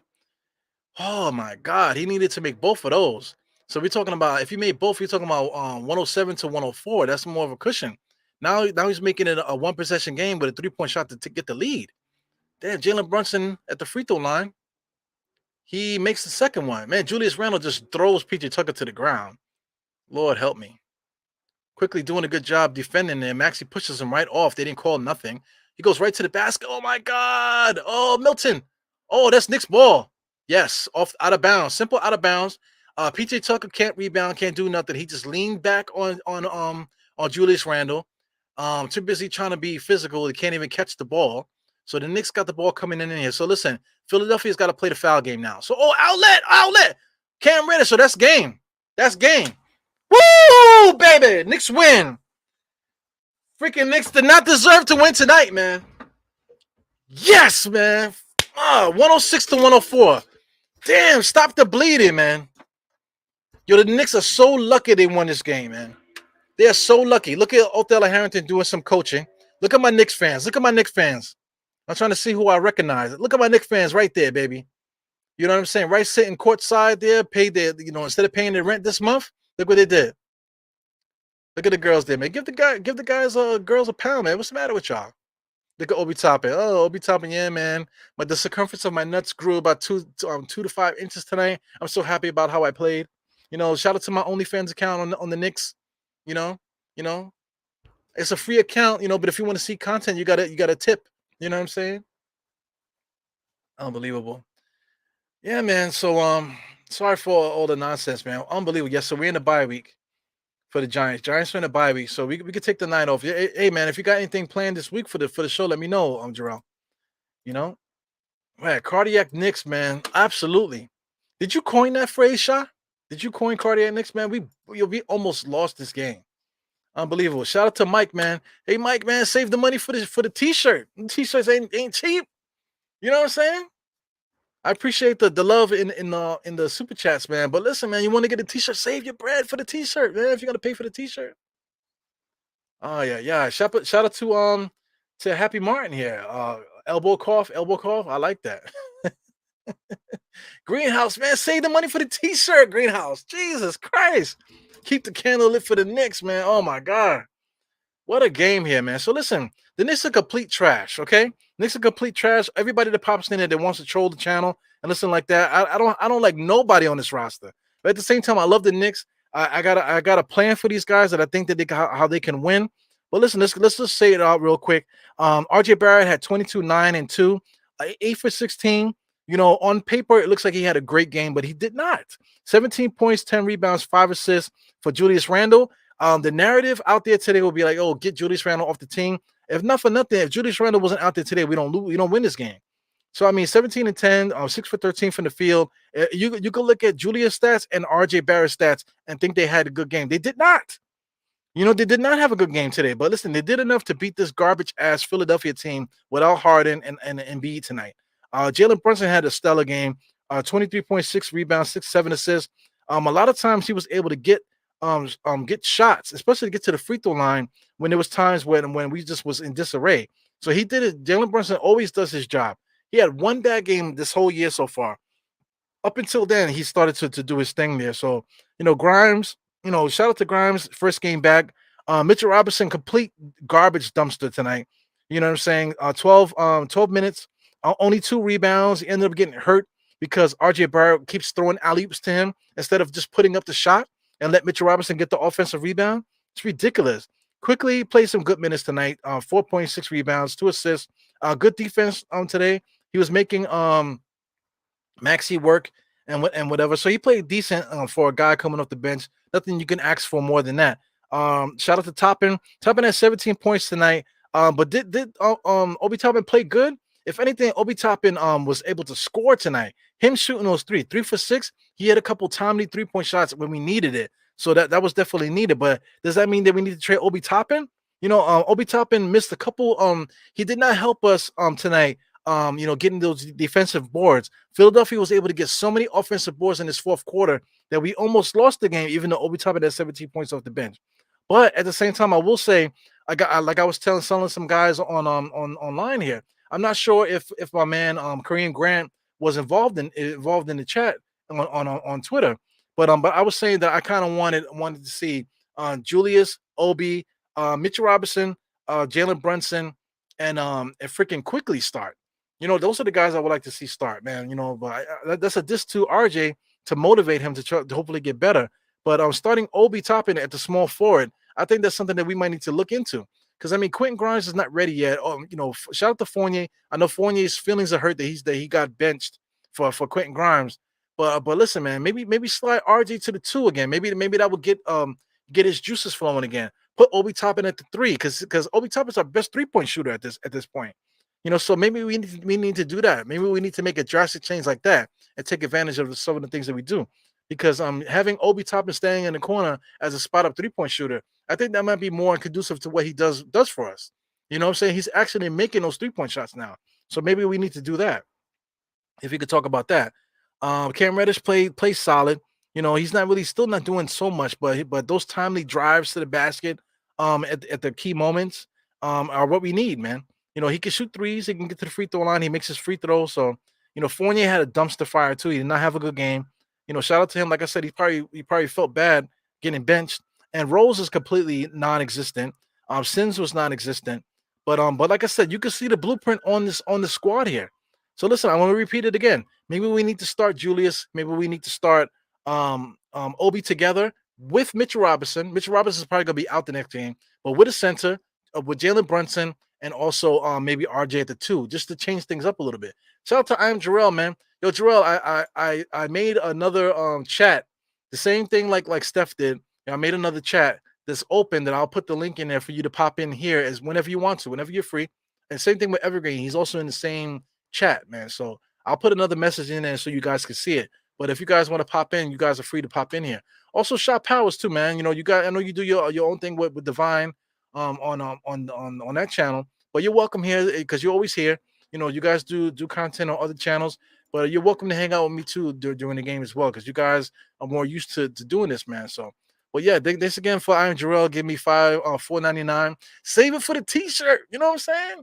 Save it for the t-shirt. I appreciate the love, man. You're a moderator as well. Hey, man, so I see you guys, man. Shout out to Geraldine. I see you guys tomorrow back to back.